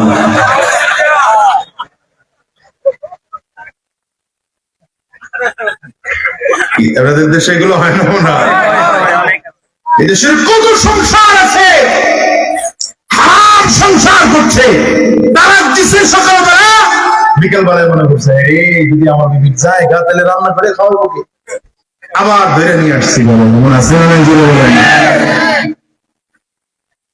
চরিত্র ভালো করেন, বিবিরে ঘরের কাজের মেয়ে মনে করবেন না, বিবিটারে ঘরের কাজের মানুষ মনে করবেন না, বরঞ্চ অর্ধাঙ্গিনী মনে করেন, সহধর্মিনী মনে করেন। সাহাবায়ে কেরামদের যুগে স্বামী যুদ্ধে যাইত আর বিবিরা তলোয়ার গুছায়া, পোশাক গুছায়া আগায়া দিত, আবার স্বামীও নবীজির কাছ থেকে দিন শিখে এসে বিবিরে দিন শিখে দিত। ওই রকমই করবেন, যেটা বিয়ে করে নাই এইগুলোই ঠিক কয়, আর যারা বিয়ে করছে তারা ঠিক করে না। চলো বলেন, আমাদের দেশের পুরুষ সেই তো দিন জানে না, তো দিদিরে কি দিন শিখাবে? কথা বলেন না। এক সাহাবী আসছে নবীজির কাছ থেকে, হুজুর আমার বিয়ে করায় দেন। তো আমার বিয়ে করতে চায় না। নবীজি বললেন সম্পদ আছে? কয় নাই, খালি, একদম খালি, এমটি পকেট। কিছু লোক আছে না, খালি পকেট ওয়ালা, আমার কাছে টাকা পয়সা কিছু নেই। নবীজি একজন মহিলাকে ডাক দিচ্ছেন, বিয়ে করবা? পছন্দ হয় পাত্র? ঠিক আছে, পছন্দ হইলো। মহারানা কি দিবা? ছেলেরে জিগায়, কিচ্ছু দেওয়ার মতো নাই। বিবিও কত চালাক, বলে হুজুর কিছু মহারানা দেওয়া লাগবে না, তাকে বলেন সেজন্য আমাকে কোরআন শিখায় দেয়। যারা বলেন নাই, আগামীকালকে এক সময় থাকে যদি এক জায়গায় আমি বলে বলেন আলহামদুলিল্লাহ বলেন, বলবেন না, জোরে বলবেন না, আরো জোরে বলেন, না বললেন না বিবি কত দামি বিবি, যে বিবি স্বামীর কাছে এসে কিছু শিখতে চায়। আর আমাদের দেশের বিবিরা মাশাআল্লাহ 24 ঘন্টা মোবাইল, মোবাইলে ভালো কিছু দেখলে তো খারাপ না, আমি তো মোবাইল টিভি না তা না, এই যে এখানে বসে অন্তত 4টা-5টা হাদিস আমার পড়া হয়ে গেছে। যখন আছে মোবাইল দেখেন, আপনি আমার মোবাইল খুলে, আমার মোবাইলে খুঁজে সারাদিনে একটা খারাপ কিছু পাবেন কিনা আপনি দেখেন, আছে তো আমারও। আপনি কি করতেছেন? কর না, আপনার থেকে তো কম দামি মোবাইল চালাই না, মাশাআল্লাহ একেবারে খারাপ দাম না। তুমি তো বসে বসে খালি ফেসবুক, মাওলানা গুগল, মুফতি ইউটিউব, এখন নতুন আসছে চ্যাটজিপিটি আলাইহিস সালাম।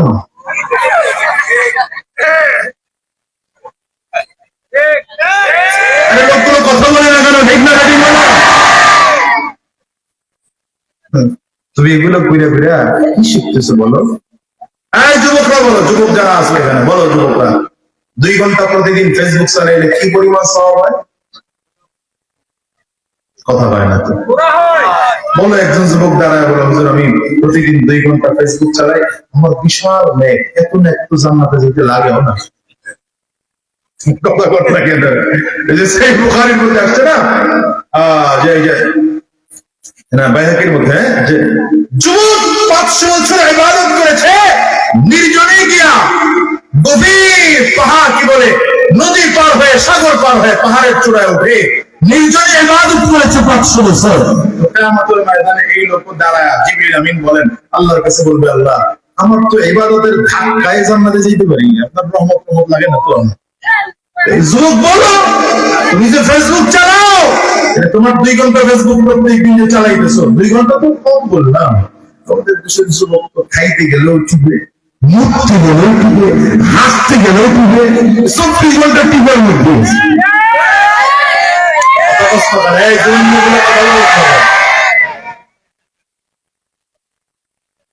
খারাপ করতেছে, জীবনটা ধ্বংস করো না, জীবনটা নষ্ট করো না। আল্লাহ তোমাকে জীবন দিয়েছেন, প্রত্যেকটা কদমের কদমের হিসাব দিতে হবে।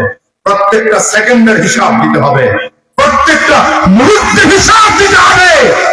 পয়গম্বর বলেন লা ইয়াজালু কদামা ইবনে আদম ইয়াওমাল কিয়ামাতি আন রাব্বিহি আযজা ওয়া জাল হাত্তা ইউসআল আন খামসিন। আল্লাহর আদালতে দাঁড়ায়া কিয়ামতের ময়দানে প্রত্যেককে 5টা প্রশ্ন করা হবে, উত্তর দেওয়ার আগে কদম নাড়াইতে পারবে না। বুঝেননি কথা? এখন তো হুজুরের মাহফিল শুনতে মন ছিল না, ওইটা দৌড় দিলেন, বাস দৌড় দিলেন। কি কথা বলেন না কেন? কজন আছিলেন মাহফিল? আমি দেখছি না, যখন ঢুকতেছি তখন তো সামনে 25 জন 30 জন আছিলেন, এখন তো মোটামুটি আইছেন। পাইছেন তো সমস্ত ফাঁকিবাজি কাম।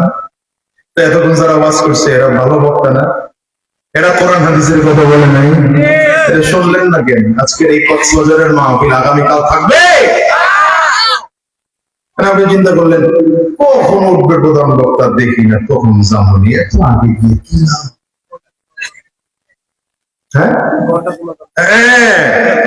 এখন বড় বক্তা হওয়ার একটা বড় দলিল হলো ইউটিউবে ভিউ যার বেশি সে অনেক বক্তা হন কবির।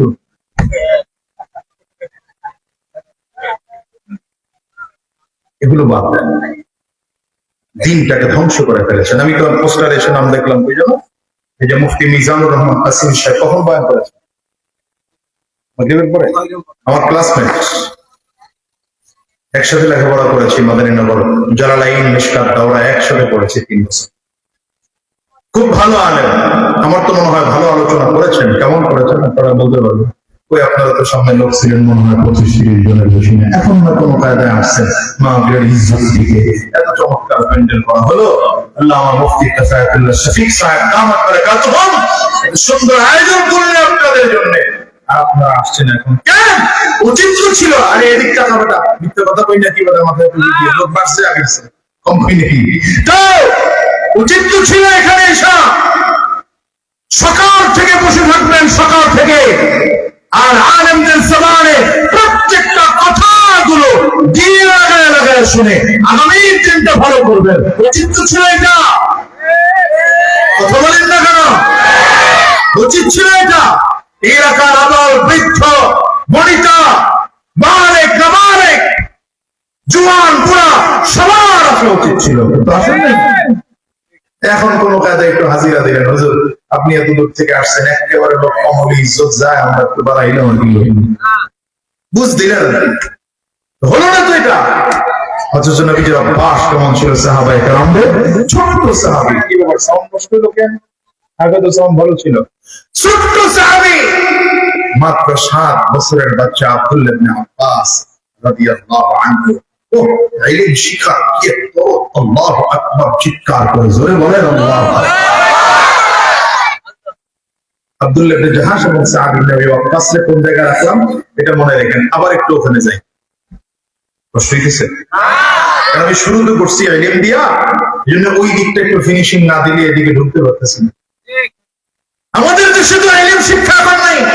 আপনারা মনে করেন কোরআন শিক্ষা হুজুরদের কাছ থেকে, আমাদের কোনো কাম নেই। এজন্য আপনারা মনে করেন এটা যে হুজুররা মনে হয় মাদ্রাসা বসে বসে এত বিশাল বিশাল মাদ্রাসা দিয়া আলহামদুলিল্লাহি রাব্বিল আলামিন তু মিনাল জিন্নাতি ওয়ান নাস, আর কোন লেখাপড়া হুজুরদের মাদ্রাসায় নাই। অথচ আপনি জানেন এই মাদ্রাসায় স্বরাষ্ট্র শিক্ষা আছে, পররাষ্ট্র পরিচালনার শিক্ষা আছে, অর্থনীতির শিক্ষা আছে। হাতুড়ে তাকাই দিয়েছেন কেন? এটাই বাস্তবতা।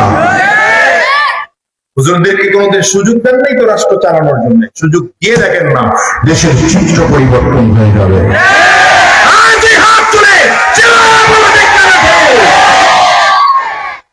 দেশটারে তো মগল মুলুক পায়া লাইছে।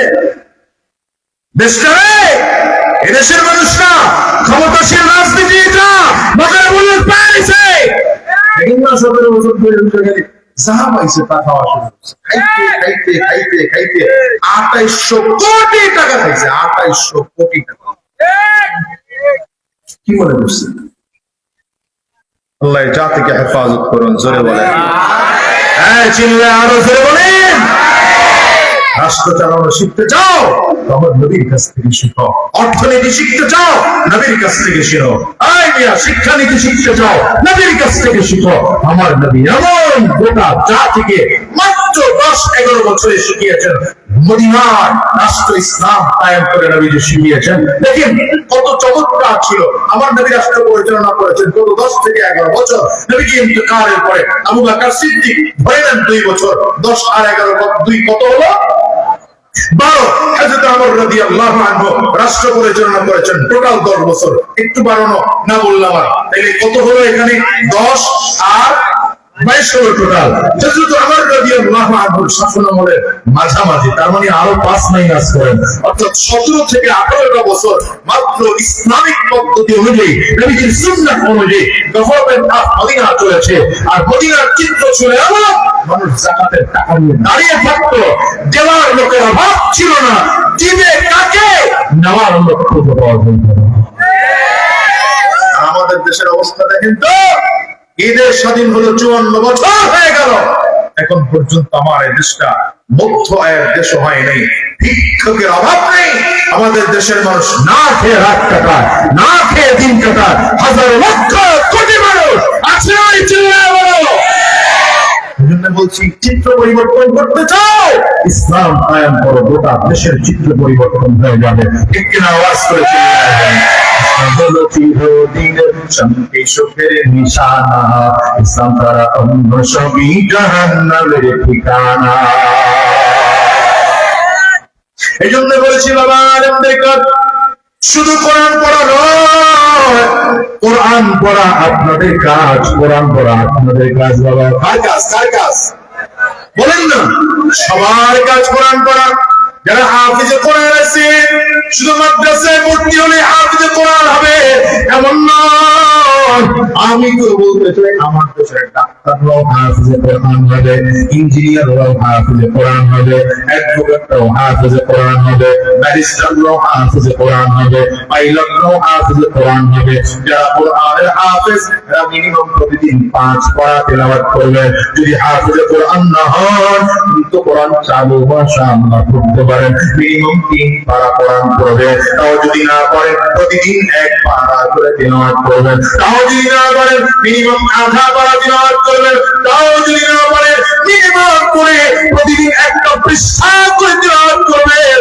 এটা যদি না হয়, আফসোস করো, আল্লাহর কালাম আমি মানুষ হইয়া আল্লাহর বান্দা হয়ে শিখতে পারলাম না, আমার মতো কপাল পড়া মানুষ কে জমিনে না।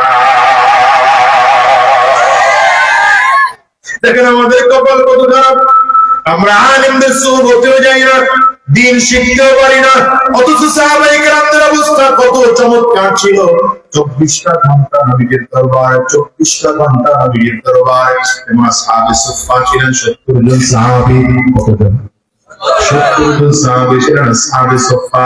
এই 70 জন সাহাবী, এদেরকে আমার নবী মসজিদে নববীতে রাখতেন। এরা দরিদ্র সাহাবী ছিলেন। আমার নবী একদিন তাদেরকে বসায় 2টা ভাগ করে দিলেন। এক ভাগ দিনের বেলা ময়দানে কাজ করবে, আরেকটা ভাগ নবীর দরবারে থাকবে। এক ভাগ দিনের বেলা ময়দানে কাজ করবে, আরেকবার নবীর আরেক ভাগ নবীর দরবারে থাকবে। তো এক ভাগের মধ্যে আবু হুরায়রা রাদিয়াল্লাহু আনহু পড়ে গেলেন, নবীর ভাগ করে দিয়ে চলে গেলে আবু হুরায়রা রাদিয়াল্লাহু আনহু দাঁড়িয়েছেন সাহাবায়ে কেরামদের সামনে, দাঁড়িয়ে বললেন, ভাই নবী তো আমাকে একটা ভাগে বাড়া দিল, কিন্তু আমার মনটাই চায় আমি আমার নবীর দরবার চাপতে পারবো না। যদি আপনারা আমাকে অনুমতি দেন, এই 24টা ঘন্টা আমি আমার নবীর দরবারে থাকবো। সাহাবায়ে কেরাম দেখে বলেন, ভাই আপনি যদি আমার নবীর কাছে থাকতে চান, আমরা বাধা দেব না, বরঞ্চ আমরা ইনকাম করে করে আপনার জন্য খানার ব্যবস্থা করব। আবু হুরায়রা রাদিয়াল্লাহু আনহু তবে আপনার কাছে একটা ছোট্ট দাবি হলো, আমার নবী সারাদিন যা বয়ান করবেন, সন্ধ্যে আমরা ফিরে আসার পর সবগুলো আমাদেরকে শুনাইবে। এই জন্য আবু হুরায়রা কে হলেও নবীর দরবারে থাকতেন, না কে হলেও আমার নবীর দরবারে পড়ে থাকতেন। একদিনকার কথা বলা যায় মুসলমান, আবু হুরায়রা রাদিয়াল্লাহু আনহু, মনোযোগ আছে তো? মনে করেন নাই তো কেউ? আবু হুরায়রা রাদিয়াল্লাহু আনহু একদিনকার ঘটনা। রাত গভীর, আবু হুরায়রা রাদিয়াল্লাহু আনহু বলেন, রাতের বেলা আমি কিছু খাইতে পাইনি, প্রচন্ড ক্ষুধার্ত আমি। দিনের বেলা হয়ে গেল, ফজরের নামাজের পরে সে মসজিদে নববীতে আমার নবী বয়ান শুরু করলেন। নবীর জবানে বয়ানগুলো এত মনোযোগী হয়ে শুনলাম, একটা অক্ষর যেন ভুলে না যায়, একটা জির জবর পেশ মুক্তার যেন পরিবর্তন না হয়। আমার নবী যেমন বলেছে আমি তেমন করে মনে রাখার চেষ্টা করেছি। আবু হুরায়রা বলেন, পয়গম্বর বয়ান করে চলে গেলেন, আমি পুরো বয়ানটা আমার একজন সাহাবী ভাইকে শুনাইলাম। মনে মনে চিন্তা করলাম যদি ভুলে যাই তো আবার আরেকজনকে শুনাইলাম, আবার চিন্তা করলাম যদি ভুলে যাই তো আবার আরেকজন সাহাবীকে শুনাইলাম, চিন্তা করলাম যদি ভুলে যাই তো আরেকজনকে শুনাইলাম। আবু হুরায়রা বলেন, এমন করে করে প্রত্যেকটা শুনাইতে শুনাইতে যুহরের আযান দিয়ে দিল। রাতের বেলায় না খাওয়া, সকাল থেকে জোর পর্যন্ত না খাওয়া, পেটে প্রচন্ড ক্ষুধা। আবু হুরায়রা বলেন, এত ক্ষুধার কারণে পেটে এত সমস্যা। আমি দিনের বেলায় যখন জোহরের নামাজ পড়ার জন্য দাঁড়াইলাম, নামাজের প্রশ্নগুলোতে আমার পরিপূর্ণ মনোযোগ বসতেছে না। নামাজ শেষ করে মসজিদে নববীর বারান্দায় দাঁড়াইলাম, দেখি আমার বড় সাহাবী ভাইয়ের সাথে দেখা হয় কিনা, তাইলে তার বাসায় গিয়ে একটু খানার ব্যবস্থা হয় কিনা। কারণ মসজিদে নববীতে অন্যান্য দিনে খানা পাক হয়, আজকের দিনে মসজিদে নববীতে খানা পর্যন্ত পাক হলো না। আবু হুরায়রা বলেন, আমার সামনে প্রথম এসে দাঁড়ালেন হযরত ওমর ফারুক। আমি আমার ভাই ওমর ফারুককে কোরআনের একটা আয়াত সম্পর্কে জিজ্ঞাসা করলাম, এমন আয়াত যে আয়াত সম্পর্কে আমি আগে থেকেই জানি, তারপরও জিজ্ঞাসা করলাম কেন? জিজ্ঞাসা করার কারণ হলো আমার ভাই আমার যে আয়াত দিকে তাকিয়ে যদি জবাব দেন তাইলে বুঝবেন আমি ক্ষুধার্ত, আমাকে বাসায় নিয়ে যাবেন একটু মেহমানদারি করানোর জন্য। কিন্তু আবু বকর, কিন্তু হযরত ওমর ফারুক রাদিয়াল্লাহু আনহু আমার নিয়ে বাসায় গেলেন না। আমি বুঝলাম আমার ভাইয়ের ঘরে আমাকে মেহমানদারি করানোর মতো পর্যাপ্ত পরিমাণ খানা নাই। একটু করে আসছেন আবু বকর, ওই আয়াত আমার তাকেও জিজ্ঞাসা করলাম, তিনি আমার দিকে তাকা চমৎকার উত্তর দিয়া মাথা নিচু করে চারা মরিন করে চলে গেলেন। বুঝলাম আমার ভাই আবু বকরের ঘরে আমাকে মেহমানদারি করানোর মতো পর্যাপ্ত পরিমাণ খানা তার ঘরে নেই।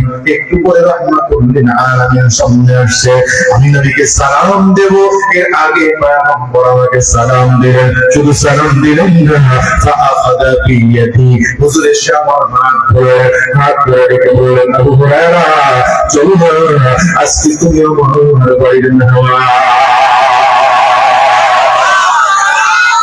হযরত আবু হুরায়রা রাদিয়াল্লাহু আনহু বলেন, লক্ষ্মী কুমার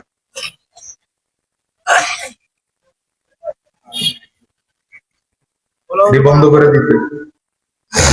হযরত আবু হুরায়রা রাদিয়াল্লাহু আনহু বলেন, মনের মধ্যে অত্যন্ত খুশি আনন্দ, কারো বাসায় যেতে পারলাম না, আমার নবীর বাসায় যদি মেহমান হতে পারি, এর থেকে দামি মানুষ দামি মেহমানদারি আর করতে পারে না।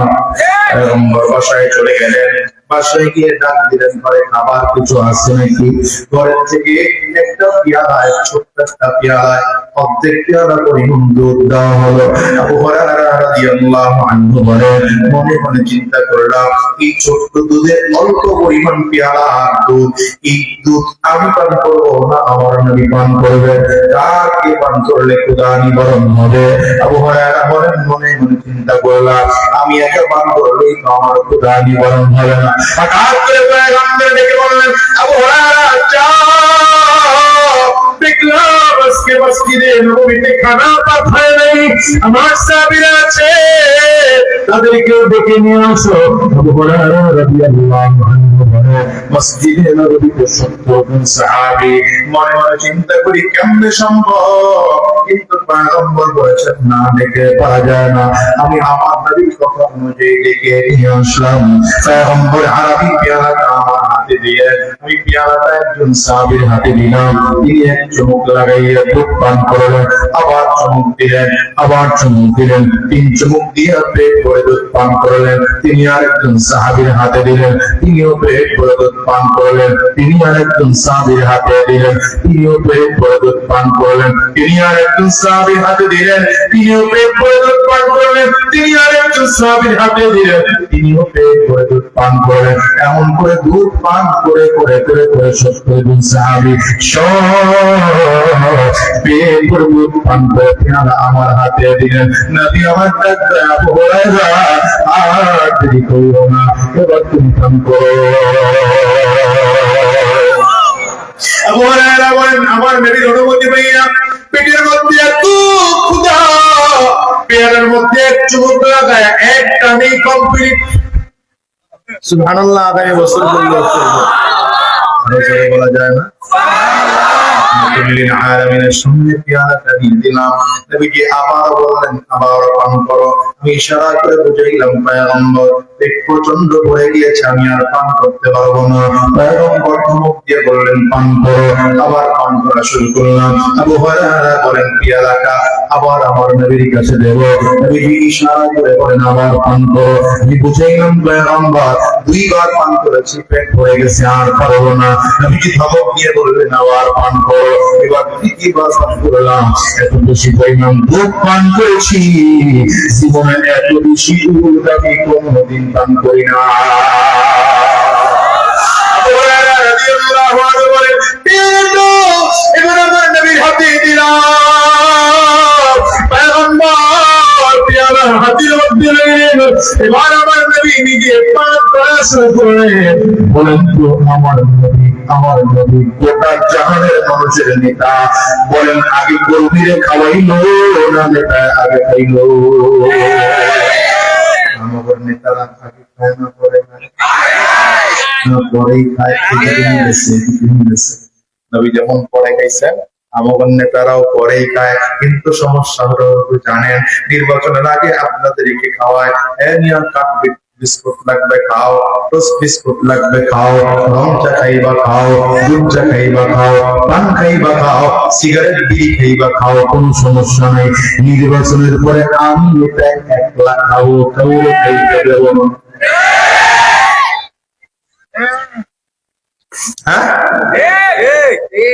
ঠিক না বেটি বলো?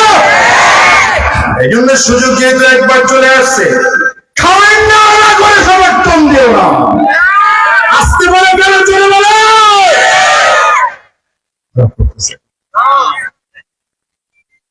আবু হুরায়রা রাদিয়াল্লাহু আনহু বলেন, পেয়ালাটা এবার পর্দা সরায়া রাহমাতুল লিল আলামিন ভেতরে দিয়ে দিলেন। আমি তাকায় তাকায় দেখলাম পর্দার ভেতর থেকে যখন পেয়ালাটা আনা হয়েছিল, যে পরিমাণ দুধ পেয়ালার মধ্যে ছিল, মাঝখানে 70 জন সাহাবী পান করেছে, আমি আবু হুরায়রা পান করেছি, আমার নবীর সবাই পেট ভরে দুধ পান করলাম। আমার কাছে মনে হলো একটা ফোঁটা দুধ পেয়ালা থেকে পাবে না। ولو أن أهل القرى آمنوا واتقوا لفتحنا عليهم بركات من السماء والأرض। আমি বরকত পেয়ে গেল, আল্লাহ বলেন এখন আমি আল্লাহ তাআলা সেই বরকত দিতে পারি, তবে তোমাদেরকে 2টা গুণে গুণান্বিত হতে হবে।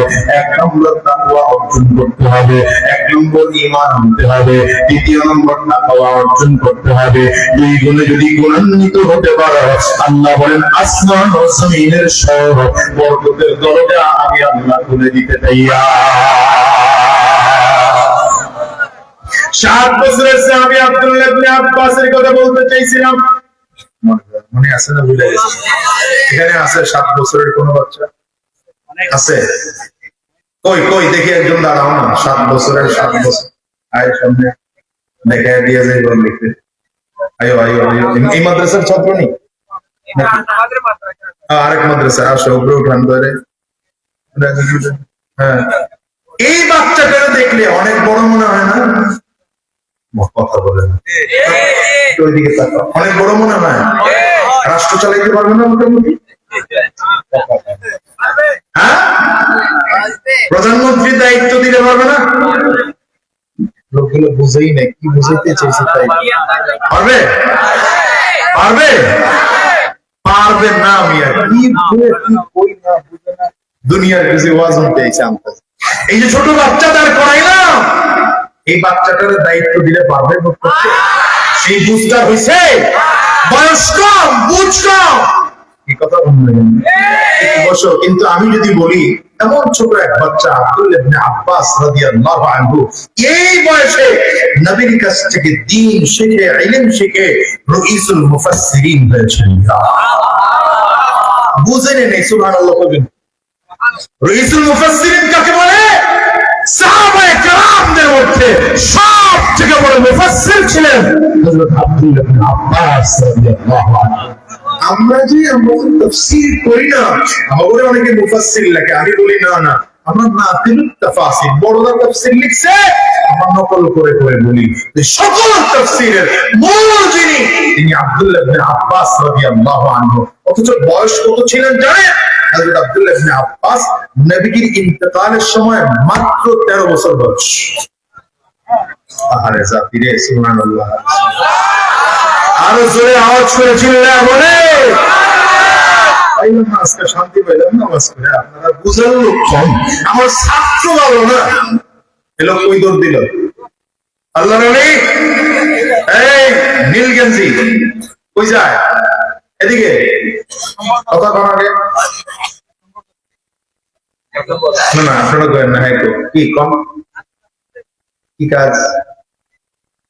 কারেন্টের লাইন, কারেন্টের মিস্ত্রি, কারেন্টের সমস্যা হয়েছে, কারেন্টের সমস্যা হয়েছে কোথাও? আসলেই দেখেন মিথ্যা কথা বলে কিন্তু আউলাই যাবে তো। আল্লাহ, 7 বছরের বাচ্চা, বলেন কত বছরে? নবী ইন্তেকালের সময় আব্দুল্লাহ ইবনে আব্বাসের বয়স ছিল কত বললাম? মাত্র 13 বছর। এই মাত্র 13 বছরের এক বাচ্চা রাইসুল মুফাসসিরিন হয়েছেন, কিন্তু তার বয়স যখন মাত্র 7 তখন দ্বীন শিক্ষার কত আগ্রহ ছিল, এই কথাটা বলার জন্য এতদূর আনলাম। হযরত আব্দুল্লাহ ইবনে আব্বাস রাদিয়াল্লাহু আনহুর একজন খালা ছিলেন নবীর বিবি হযরত মাইমুনা রাদিয়াল্লাহু আনহা। কে ছিলেন? আরে লোকগুলো কথা পায় না, বড় সমস্যা আছে, বলেন না নাম কি? মাইমুনা রাদিয়াল্লাহু আনহা নবীর একজন বিবি। আব্দুল্লাহ ইবনে আব্বাসের তিনি কি হন? খালা হন। একদিন গিয়া বলতেছে, খালামণি আমি তো নবীজির দিনের বেলায় দেখি মাশাআল্লাহ হুজুরের পিছনে নামাজ পড়ি, নবীজির সোহবতে থাকি, নবীজির কাছ থেকে অনেক কথা শুনি, কিন্তু রাতে নবীজির কাছে একদিনও থাকতে পারি না।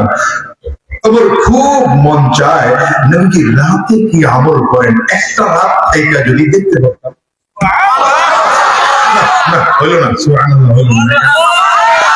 গাড়ি ভাড়াই পোষায় নাই, সুবহানাল্লাহ। আর জোরে বলে কেমন মানুষ বলুন তো? এই ছাত্রীজনে ডেকে আনছি, এই জন্য ডেকে আনছি যেন দেখলে অনুভূতি হয়। এই 7 বছরের এমনই তো বাচ্চা নাকি, কি বুঝ হয়েছে তার মধ্যে? অথচ এই মানুষটা রাতের বেলায় নবীজি কি আমল করে এটা দেখার জন্য অস্থির।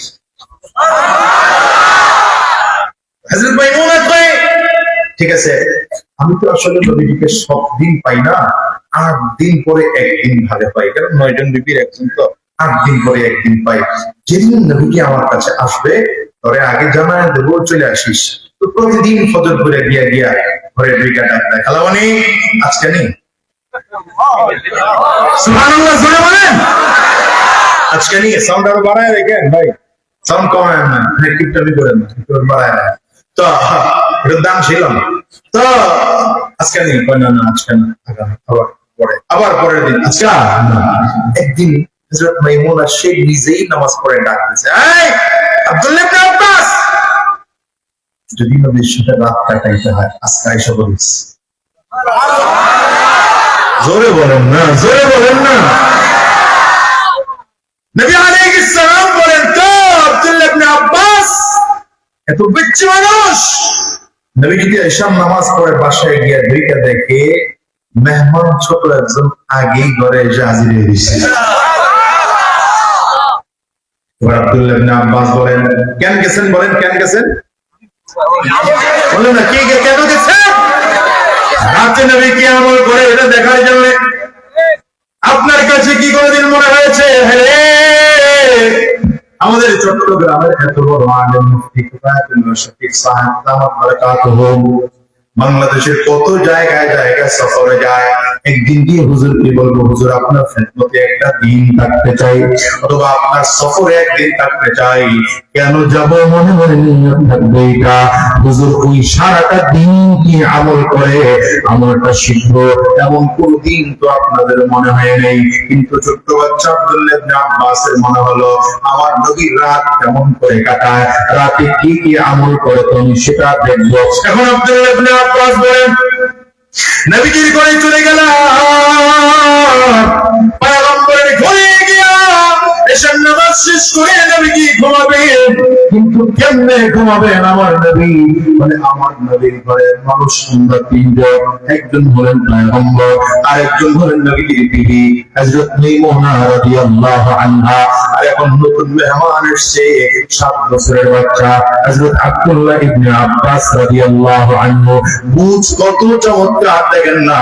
আব্দুল্লাহ ইবনে আব্বাস বলেন, নবীজির ঘরে বালিশ তো মাত্র একটা, চিন্তা করে গেলাম একটা বালিশের মধ্যে তিনজন কেমন করে ঘুমাবো। বাবা এই বালিশটা কেমন জানো? এটা শিমুল তুলার বালিশ নয়, গার্মেন্টসের তুলার বালিশ নয়, না না, এই বালিশটা কি দিয়ে বানানো জানো? এই বালিশটা খেজুর গাছের ডালাগুলোরে পিটা পিটা চোপড়া বানানো হয়েছে, পরে কুকুরের চামড়া দিয়ে সেগুলো ভেতরে ঢুকায় সেলাই করে বালিশ বানানো হয়েছে। এই একটা বালিশ পয়গম্বরের দু জাহানের ঘরে। হযরত আব্দুল্লাহ ইবনে আব্বাস বলেন, এই বালিশের একটা কিনারায় আমার নবী মাথা দিয়ে ঘুমাইলেন, আরেক পাশে আমার খালামণি হযরত মাইমুনা রাদিয়াল্লাহু আনহা লম্বা লম্বি মাথা দিয়ে ঘুমাইলেন, আর আরেক দিক থেকে আমি আব্দুল্লাহ ইবনে আব্বাস মাথা দিয়ে ঘুমাইলাম। কেন গেলাম? মনে মনে চিন্তা, আমার নবীর আমল দেখবো, এই শুরুতেই দেখবো আমার নবী কেমনে ঘুমায়। সুবহানাল্লাহ, কেমনে ঘুমায় পয়গম্বর, এখন দেখবো। তো তাকে দেখে দেখি নবী ঘুমাইলেন, তো ডান কাতে ঘুমাইলেন, নিজের ডান হাতটাকে গালের নিচে ঢোকায় ঘুমাইতেছেন।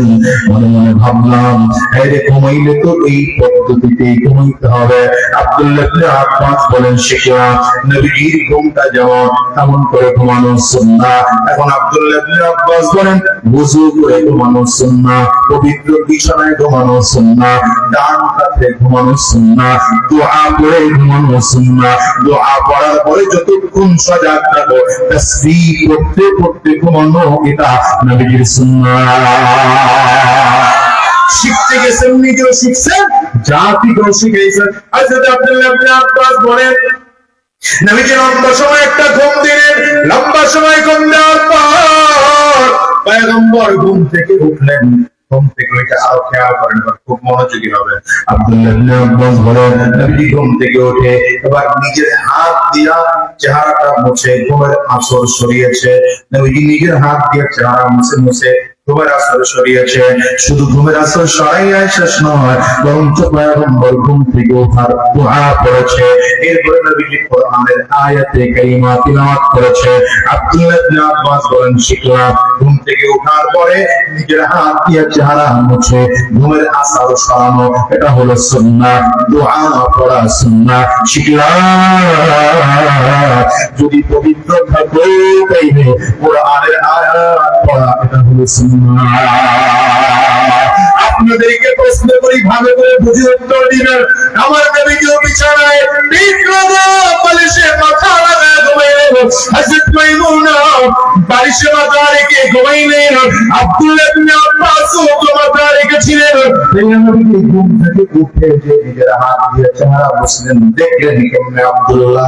তার মানে বোঝা গেল আব্দুল্লাহ ইবনে আব্বাস বালিশের সাথে মাথা ঠিকই লাগিয়েছেন, কিন্তু সারাটা রাত আব্দুল্লাহ ইবনে আব্বাস ঘুমায় না। এই জন্য ডেকে এনেছি ছোট বাচ্চাদের, কি শিখেছ তুমি বলো? তোমার দিনটা ইসলামের জন্য খরচ কি করতে পেরেছো বলো? তোমার দিলটা তো ইসলামের জন্য রেডি করতে পারো নাই, দিন শিখার জন্য একটা ঘন্টাও তুমি বের করতে পারো নাই। অথচ আব্দুল্লাহ ইবনে আব্বাসের মতো ছোট মানুষ দিন শিখার জন্য পাগল করা হয়ে গেলেন।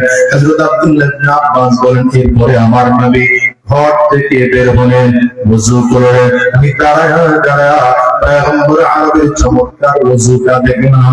ওযু শেষ করে এসে নবীজি তাহাজ্জুদের নামাজ পড়ার জন্য যায় নামাজে দাঁড়ায় গেলেন। আব্দুল্লাহ ইবনে আব্বাস বলেন, আমিও নবীজির সাথে নামাজ পড়ার জন্য পয়গম্বরের বাম পাশে দাঁড়াইলাম। আপনাদের কাছে প্রশ্ন করি, বুঝে উত্তর দিবে। ইমামের পেছনে যদি মুসল্লি একজন হয়, এই ইমামের বামে দাঁড়ায় না ডান পাশে দাঁড়ায়? হযরত আব্দুল্লাহ ইবনে আব্বাস বলেন, দাঁড়াইছি বাম পাশে, কিন্তু আমার নবী হাত দিয়া কান ধরে ডান দিয়ে আমার পেছন দিক থেকে ঘোরা আদর করে আমার ডান পাশে দাঁড় করায় দিলেন। ইমামের পেছনে যদি মুসল্লি একজন হয়, বাম পাশে দাঁড়াতে হয় না, ডান পাশে দাঁড়াতে হয়। হযরত আব্দুল্লাহ ইবনে আব্বাস বলেন, ফাসাল্লা রাকাতাইন থুম্মা সাল্লা রাকাতাইন থুম্মা সাল্লা রাকাতাইন থুম্মা সাল্লা রাকাতাইন থুম্মা সাল্লা রাকাতাইন থুম্মা সাল্লা রাকাতাইন থুম্মা আওতারা। হযরত আব্দুল্লাহ ইবনে আব্বাস বলেন, পয়গম্বর এবার 2 রাকাত নামাজ পড়লেন, আমিও নামাজ পড়লাম। আবার 2 রাকাত পড়লেন, আবার 2 রাকাত পড়লেন, আবার 2 রাকাত পড়লেন, আবার 2 রাকাত পড়লেন, আবার 2 রাকাত পড়লেন। পড়ার সাথে সাথে আরেক রাকাত মিলাইয়া টোটাল 13 রাকাত বিতির সহ নামাজ আদায় করলেন। এখন নবীজির নামাজ কত লম্বা এই বর্ণনা আব্দুল্লাহ ইবনে আব্বাস দিলেন। বলে, মাঝে মাঝে দেখলাম এই নামাজের ফাঁকে ফাঁকে ফাঁকে ফাঁকে এমন কিছু সময় এত লম্বা তিলাওয়াত করতেন, তিলাওয়াত শুনে মনে হতো আমার নবী বুঝি আর কোনদিন রুকু আর সাজদা করবেন না, এত লম্বা তিলাওয়াত আমার নবী। আবার কখনো কখনো এত লম্বা রুকু দেখলে মনে হয় আমার নবী বুঝি আর কোনদিন রুকু থেকে দাঁড়াবেন না। আবার কখনো আমার নবী এত লম্বা সাজদা করতেন, জানান্তু আন্নাহু কদ কুহুজা, মনে মনে চিন্তা করে ফেললাম বুঝি আমার নবী জমিন থেকে বিদায় হয়ে গিয়েছেন। আম্মা জান আয়েশা সিদ্দিকা রাদিয়াল্লাহু আনহা থেকে এমন একটা বর্ণনা আছে, আম্মা জান বলেন, আমার কাছে মনে হতো আমার নবী যখন নামাজের মধ্যে দাঁড়িয়ে যাইতেন এত লম্বা সাজদা সাজদার কারণে আমি মনে মনে ভাবলাম জানান্তু আন্নাহু কদ কুহুজা, মনে হয় পয়গম্বর জমিন থেকে বিদায় হয়ে গিয়েছেন। আমি আমার নবীকে দুনিয়ায় আছেন কিনা দেখার জন্য পায়ের মধ্যে গিয়ে হালকা করে একটু চুলটি কেটে আঘাত করলাম। আমার নবী পাটা সরাইলেন, বুঝলাম রহমতের নবী এখনো জীবিত আছেন। আব্দুল্লাহ ইবনে আব্বাস বলেন, আমার নবী এই লম্বা লম্বা নামাজ আমি শিখলাম। ও দুনিয়ার মুসলমানেরা, আমিও তোমাদেরকে বলে যাই, শোনো, মাত্র 7 বছরের বাচ্চা আব্দুল্লাহ ইবনে আব্বাস রাদিয়াল্লাহু আনহু দিন শিখার জন্য যদি এত আগ্রহ থাকতে পারে, বলো তোমার আমার দিন শিখার জন্য আগ্রহটা কোথায় গেল? তোমার আমার আজকে বয়স হয়ে গেল 70 বছর, 80 বছর, 90 বছর বয়স হয়ে গেল, কবরে চলে গেল, এখন পর্যন্ত তোমার আমার নামাজ শুদ্ধ হয় না, তাসবিহ শুদ্ধ হয় না, সালাত শুদ্ধ হয় না, সাজদা তাসবিহ শুদ্ধ হয় না, সুবহান রাব্বিয়াল আ'লা শুদ্ধ করে পড়তে জানি না, তাশাহুদ শুদ্ধ করে পড়তে জানি না, দুরূদ শরীফ শুদ্ধ করে পড়তে জানি না, দোয়ায়ে সূরা পড়তে জানি না, আর দোয়ায়ে কুনুত আমরা পড়তে জানি না। কেমন মুসলমান তুমি বলো, দিন সম্পর্কে তোমার কোনো ধারণা নাই। এই জন্য শুরুতে বলেছি, সত্যিকার মানুষ যদি হতে হয় দিন শিক্ষা অর্জন করতে হয়। দুনিয়ার মানুষ বলো কয়দিনে জমিনে বাঁচবা, আজ দুনিয়া আছি আগামীকালে জমিনে থাকবো, এমন কোনো গ্যারান্টি নেই রে বাবা। এই দুনিয়া আসার সিরিয়াল আছে, সপ্তাহ যাওয়ার কিন্তু কোনো সিরিয়াল নাই। আমি প্রায় বলি, এই দুনিয়া আসার সময় আগে দাদা আসে, তারপরে বাবা আসে, তারপরে সন্তান আসে। যাওয়ার সময় এমন হয় দাদা দুনিয়া থাকে, নাসি জমিন থেকে বিদায় হয়, বাবা দুনিয়া থাকে, সন্তান জমিন থেকে বিদায় হয়। হ্যাঁ মুসলমান, আপনার আমার কবর এমন হতে পারে কি পারে না? একটু চিল্লায় আওয়াজ করে জোরে বলে। আজকের এই মাহফিলটা জীবনের শেষ মাহফিল কারো হতে পারে, আজকের এই রাত কারো জীবনের শেষ রাত হতে পারে, আজকের এই মোনাজাত কারো জিন্দেগির শেষ মোনাজাত হতে পারে। অনুরোধ করে গেলাম বাবা, সত্যিকার যদি মানুষ হতে চাও, দিনী শিক্ষা গ্রহণ করো, যদি পারো তাইলে নিজে আলেম হও, যদি নিজে আলেম হতে না পারো সন্তানকে মাদ্রাসায় ভর্তি করায়া সন্তানকে আলেম বানাও। আর তোমার বয়স মাদ্রাসায় পড়ার মতো নাই, তুই জামাতে তাবলীগে হক মেহনতের সাথে জুড়ে যাও। তাও যদি না পারো আলেম খুঁজে খুঁজে খুঁজে খুঁজে তার সর্বত্র থেকে থেকে দিন শিখো। তাও যদি না পারো আপনার উলামায়ে কেরামদের হাতে হাত দিয়া নিজের জীবনটাকে পাক আর সাফ বানাও। তাও যদি না পারো এমন মাহফিল গুলোতে বৈশা দিলটা নরম করে ফেলো, আর মালিককে বলো আল্লাহ আমি গোটাটা জিন্দেগি তো জাহান্নামের আসামি হিসেবে জীবন কাটাইলাম, আমার জীবনে কোনো তো আমার জীবনের নেক নাই, আমার জীবনে শুধু গুনাহ আর গুনাহ, গুনাহ আর গুনাহ। এ বাজার দেখেন তো নিজের হিসাব মিলাইয়া ছোটবেলা থেকে এই পর্যন্ত বয়স 30, 40, 50 হয়ে গেল, কারো বয়স আরো বেশি হয়ে গেল, জীবনের হিসাব মিলাইলে দেখবেন নেক অল্প কয়টা, বেশিরভাগটাই গুনাহ দেখা যায়। জীবনে কত ওয়াক্ত নামাজ বাদ দিলাম, জীবনে কত রমজান মাসের রোজা বাদ দিলাম, জীবনে কত সিনা করলাম, জীবনে কত আরাম রাস্তায় চললাম, কত সুদ খাইলাম, কত ঘুষ খাইলাম, এসব বললিয়া কিয়ামতের ময়দানে আল্লাহর আদালতে যদি দাঁড়াও, কিয়ামতের ময়দানে রাত যদি তোমাকে আমাকে ডাক দেয়, বললাম রে এত অন্যায় নিয়ে করে পাঠাইছিল, দিলটাকে সাফ করে পাঠাইছিল, আজকে তোর আমল নামায় এত কেন গুনাহ, তোর আমল নামায় এত কেন গুনাহ?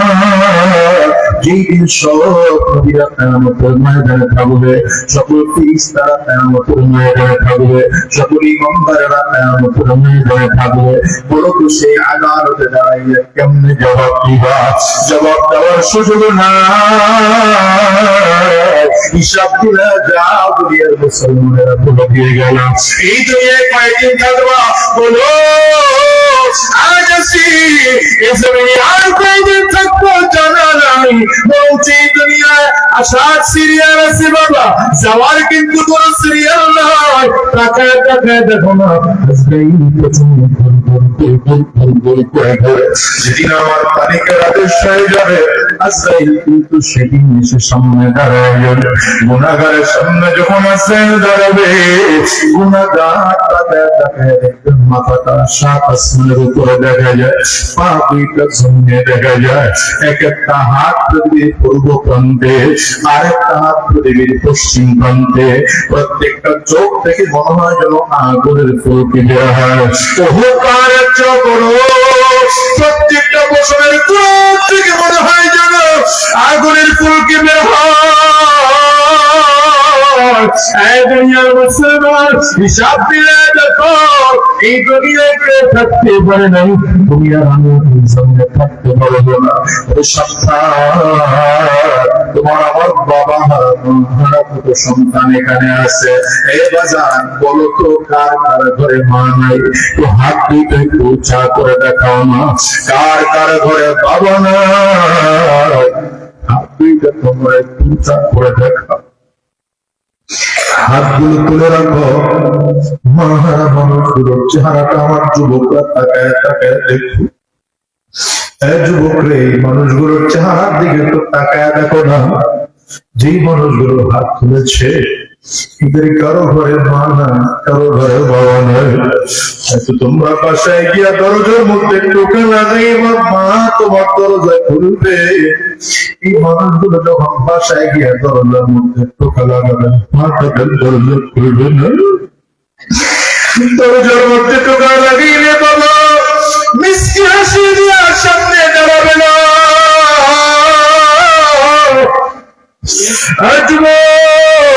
আজকের যে মানুষগুলো মা হারিয়েছেন, বাবা হারিয়েছেন, তাদের চেহারা থেকে তাকাও, চক্ষু দুইটা লাল হয়ে গেছে, কারো চোখের গোটাল পানি।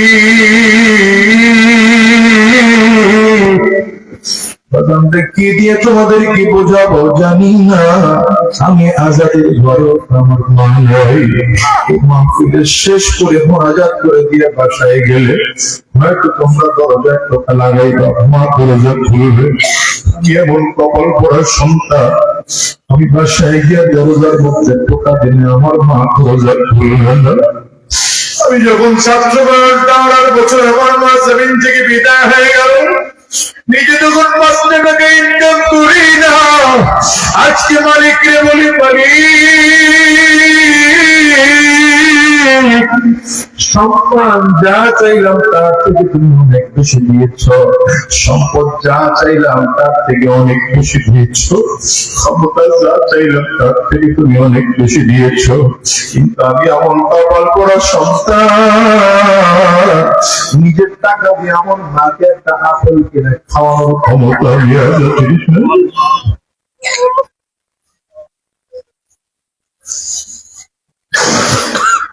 রেখে দিয়ে তোমাদেরকে বোঝাবো জানি না। এই জন্য অনুরোধ করে যাই বাজান, যার ঘরে মা আছে, যার ঘরে বাবা আছে, আমার খেদমত করো। পয়গম্বর বলেন হুমা জান্নাতুকা ওয়া হুমা নার, যার ঘরে আব্বা আম্মা আছে তো তোমার ঘরে জান্নাত আছে। পয়গম্বর বলেন বিজার রব্বি রিজাল ওয়ালিদাই, আরে আব্বা আম্মা খুশি তো আমার আল্লাহ তাআলাও খুশি। মা বাবাকে খুশি করো, আমার আল্লাহ তাআলাও খুশি হয়ে যাবে। অনুরোধ করে যাই রে বাসা, মা আর বাবা যাদের কবরে চলে গেল, তেমন করে তোমাকে আমাকেও কবরে যাওয়া যাবে। সাবধান, গুনাহগার হয়ে কবরে যাওয়া যাবে না, বেঈমান হয়ে কবরে যাওয়া যাবে না, জাহান্নামের আসামি হয়ে কবরে যাওয়া যাবে না। এই জন্য অনুরোধ করি, যদি পারো আলেমদের কাছে আসো, এদের কাছে এসে মাথা নিচু করে বসে যাও আর হাত লাগায় বলো, জীবনে কত করে পড়েছি, আর হারাম রাস্তায় চলবো না, আর সরকারি রাস্তায় চলবো না, আর পথে চলবো না, হারাম রাস্তায় কদম বাড়াবো না, এক ওয়াক্ত নামাজ ছাড়বো না। কথাগুলোর উপরে ওয়াদা করতে পারো কারা কারা? 2টা হাত উঁচু করে আল্লাহকে দেখাও, আওয়াজ দিয়ে চিৎকার করে জড়িয়ে ডাকবো আল্লাহ। আরো জোরে যেমন করে চিৎকার করে আওয়াজ দিয়ে বলো না আল্লাহ। যদি পানি না আসে, কান্নার ভাব ধরে ডাকো, চিল্লায় জোরে ডাকো না আল্লাহ।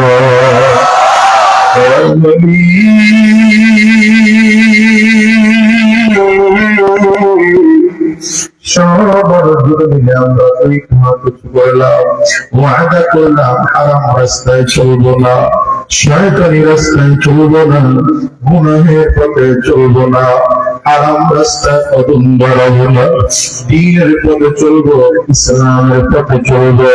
আল্লাহ তুমি কবুল করে না, চিল্লায়া বলো আমিন। আলহামদুলিল্লাহি রাব্বিল আলামিন, আলহামদুলিল্লাহি রাব্বিল আলামিন, والصلاة والسلام على سيد الأنبياء والمرسلين. ربنا ظلمنا أنفسنا وإن لم تغفر لنا، ربنا ظلمنا أنفسنا وإن لم تغفر لنا وترحمنا لنكونن من الخاسرين. ويرضى لي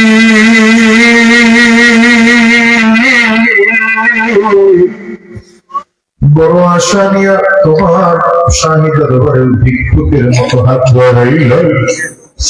আল্লাহ উলামায়ে কেরামদেরকে সাথে নিয়ে হাত তুললাম, আয় আল্লাহ তোমার তারিবাটা মুরব্বী বাজানদেরকে নিয়ে হাত তুললাম, কলিজার টুকরা যুবকদেরকে নিয়ে হাত তুললাম, মাসুম কলিজার টুকরা ছোট ছোট বাচ্চাদেরকে নিয়ে হাত তুললাম, হাফেজে কোরআনদেরকে সাথে নিয়ে হাত তুললাম।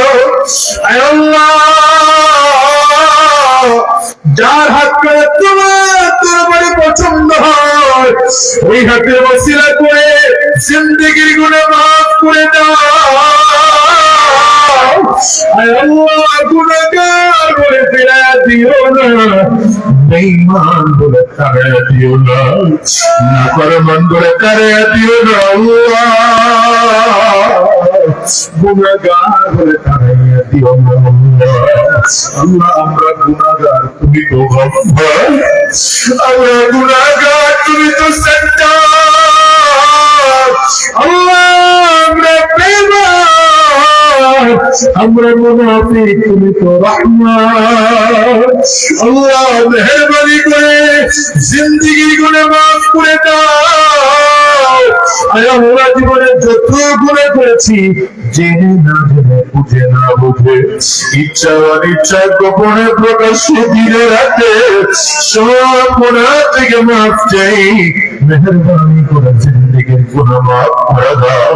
আয় আল্লাহ তোমার কুদরতি নজর দিয়ে তোমার বান্দাদের দিকে তাকাও। এদের চোখের ফোঁটা পানি, কারো চক্ষু দুই কালা,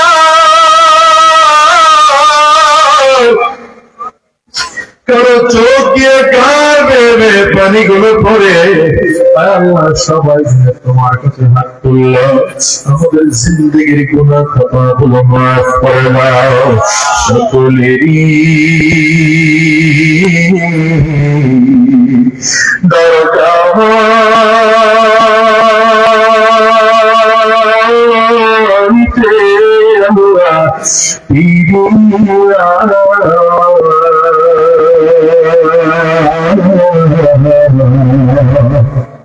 তোমারি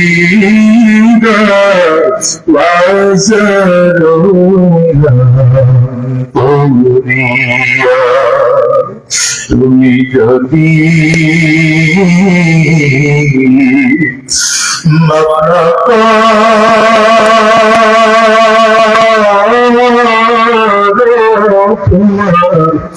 বন্দারে আল্লাহ বলো তোমার বন্দা যাইবে কারনারে আদর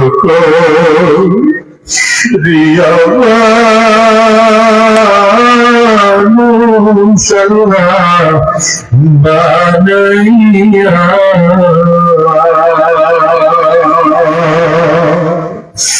মেদিবা জাহান্নামে পালাইয়া।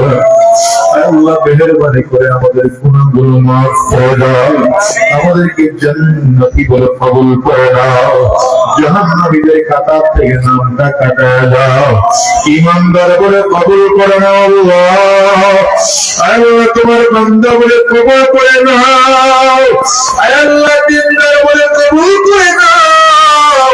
আল্লাহ তোমার রহমতের দরিয়ার মধ্যে আমাদেরকে ডুবায় দাও, তোমার দয়ার সাগরের মধ্যে আমাদেরকে ডুবায় দাও। আল্লাহ জিন্দেগির গুনাহ মাফ করো, আর বাকি জিন্দেগি যেন গুনাহ না করে সেই তৌফিক দাও।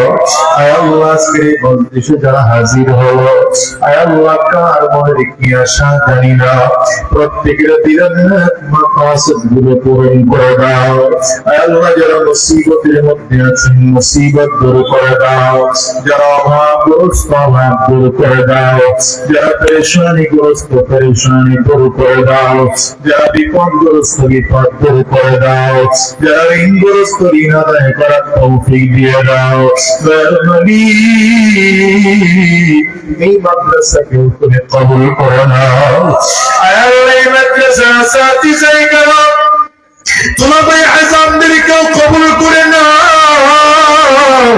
আয় আল্লাহ খাস করে পুরো টেকনাফ এলাকার মুরব্বী, আমার উস্তাদ তুল্য মুরব্বী, তোমার বান্দা মুফতি কিফায়াতুল্লাহ সফিক সাহেব দামাত বারাকাতুহুম, আল্লাহ তুমি হযরতের হায়াতে বারাকা দান করো, ইলমে আমলে বারাকা দান করো, আয় আল্লাহ আর তারাক্কি দান করো, আপ হাক্কানিয়াতের পথে চলার তৌফিক দিয়ে দাও, আয় আল্লাহ আমাদের মাথার তাজ আয়াতে আরো বারাকা দান করো, জাতির মধ্যে যেন আরো বেশি খেদমত করতে পারেন সেই তৌফিক দিয়ে দাও, আয় আল্লাহ সিহহাত ও আফিয়াতের জিন্দেগি দান করো, সিহহাত ও আফিয়াতের জিন্দেগি দান করো, নবীর আদর্শে জিন্দেগি করবার তৌফিক দান করো, আয় আল্লাহ আজকে মাহফিল করতে গিয়ে যারা টাকা পয়সা মেধাশ্রম বুদ্ধি দিয়ে সহযোগিতা করেছেন, বিশেষ করে প্রশাসনের ভাইরা,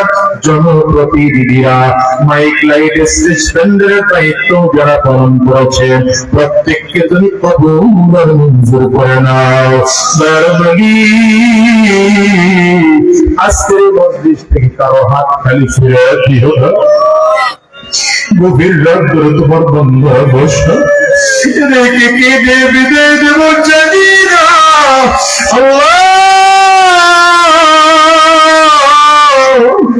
তোমার মারিফতের নূর আমাদের সিনায় ঢুকিয়ে দাও, তোমার মারিফতের নূর আমাদের সিনায় ঢুকিয়ে দাও, তোমার মারিফতের নূর আমাদের সিনায় ঢুকিয়ে দাও, আয় আল্লাহ দিনদার ইমানদার বলে কবুল করে নাও, দিনদার ইমানদার বলে কবুল করে নাও, আল্লাহ বিশেষ করে গোটা দেশের উলামায়ে কেরামদেরকে এক নেক হওয়ার তৌফিক দিয়ে দাও, আয় আল্লাহ এক নেক হওয়ার তৌফিক দিয়ে দাও, দেশে ইসলাম কায়েমের ব্যবস্থা করে দাও, আল্লাহ ভূমিকম্প থেকে আমাদেরকে হেফাজত করো, আল্লাহ জলোচ্ছ্বাস থেকে হেফাজত করো, তোমার আযাব ও গজব থেকে হেফাজত করো, আয় আল্লাহ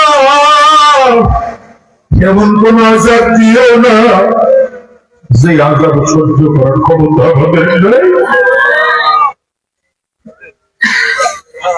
গজব সহ্য করার ক্ষমতা আমাদের নাই, এমন গজব দিও না আল্লাহ, আর ভূমিকম্প আমাদের দেশে দিও না আল্লাহ, চোখের পানির বদৌলতে আমাদের দেশটাকে হেফাজত করো, চোখের পানির বদৌলতে আমাদের দেশটাকে হেফাজত করো, আল্লাহ আমাদেরকে তুমি কবুল করে নাও, যতদিন জমিনে রাখবো ঈমানের উপরে রাখবো আল্লাহ, জমিন থেকে যখন নিবা আয় আল্লাহ ঈমানের সাথে নিও, এই মাদ্রাসার স্থায়ী ব্যবস্থা করে দাও আল্লাহ, এই মাদ্রাসাটা যেন এখানে স্থায়ী হয়, দ্বীনের মারকাজ হয়, কক্সবাজার মানুষের দ্বীনের মারকাজ হয়, এখান থেকে হাজার হাজার ছাত্ররা লেখাপড়া করে গোটা বিশ্বের মাঝে যারা দ্বীনের দাওয়াত পৌঁছিয়ে দিতে পারে আল্লাহ, সেই ব্যবস্থা করে দাও আল্লাহ, সাথীয়ে کرام তুলাবায়ে আযম মুহিব্বিন মুতাআল্লিকিন যারা আছেন প্রত্যেককে তুমি কবুল করে নাও, সুবহান রাব্বিকা رب العزة عما يصفون وسلام على المرسلين والحمد لله رب العالمين.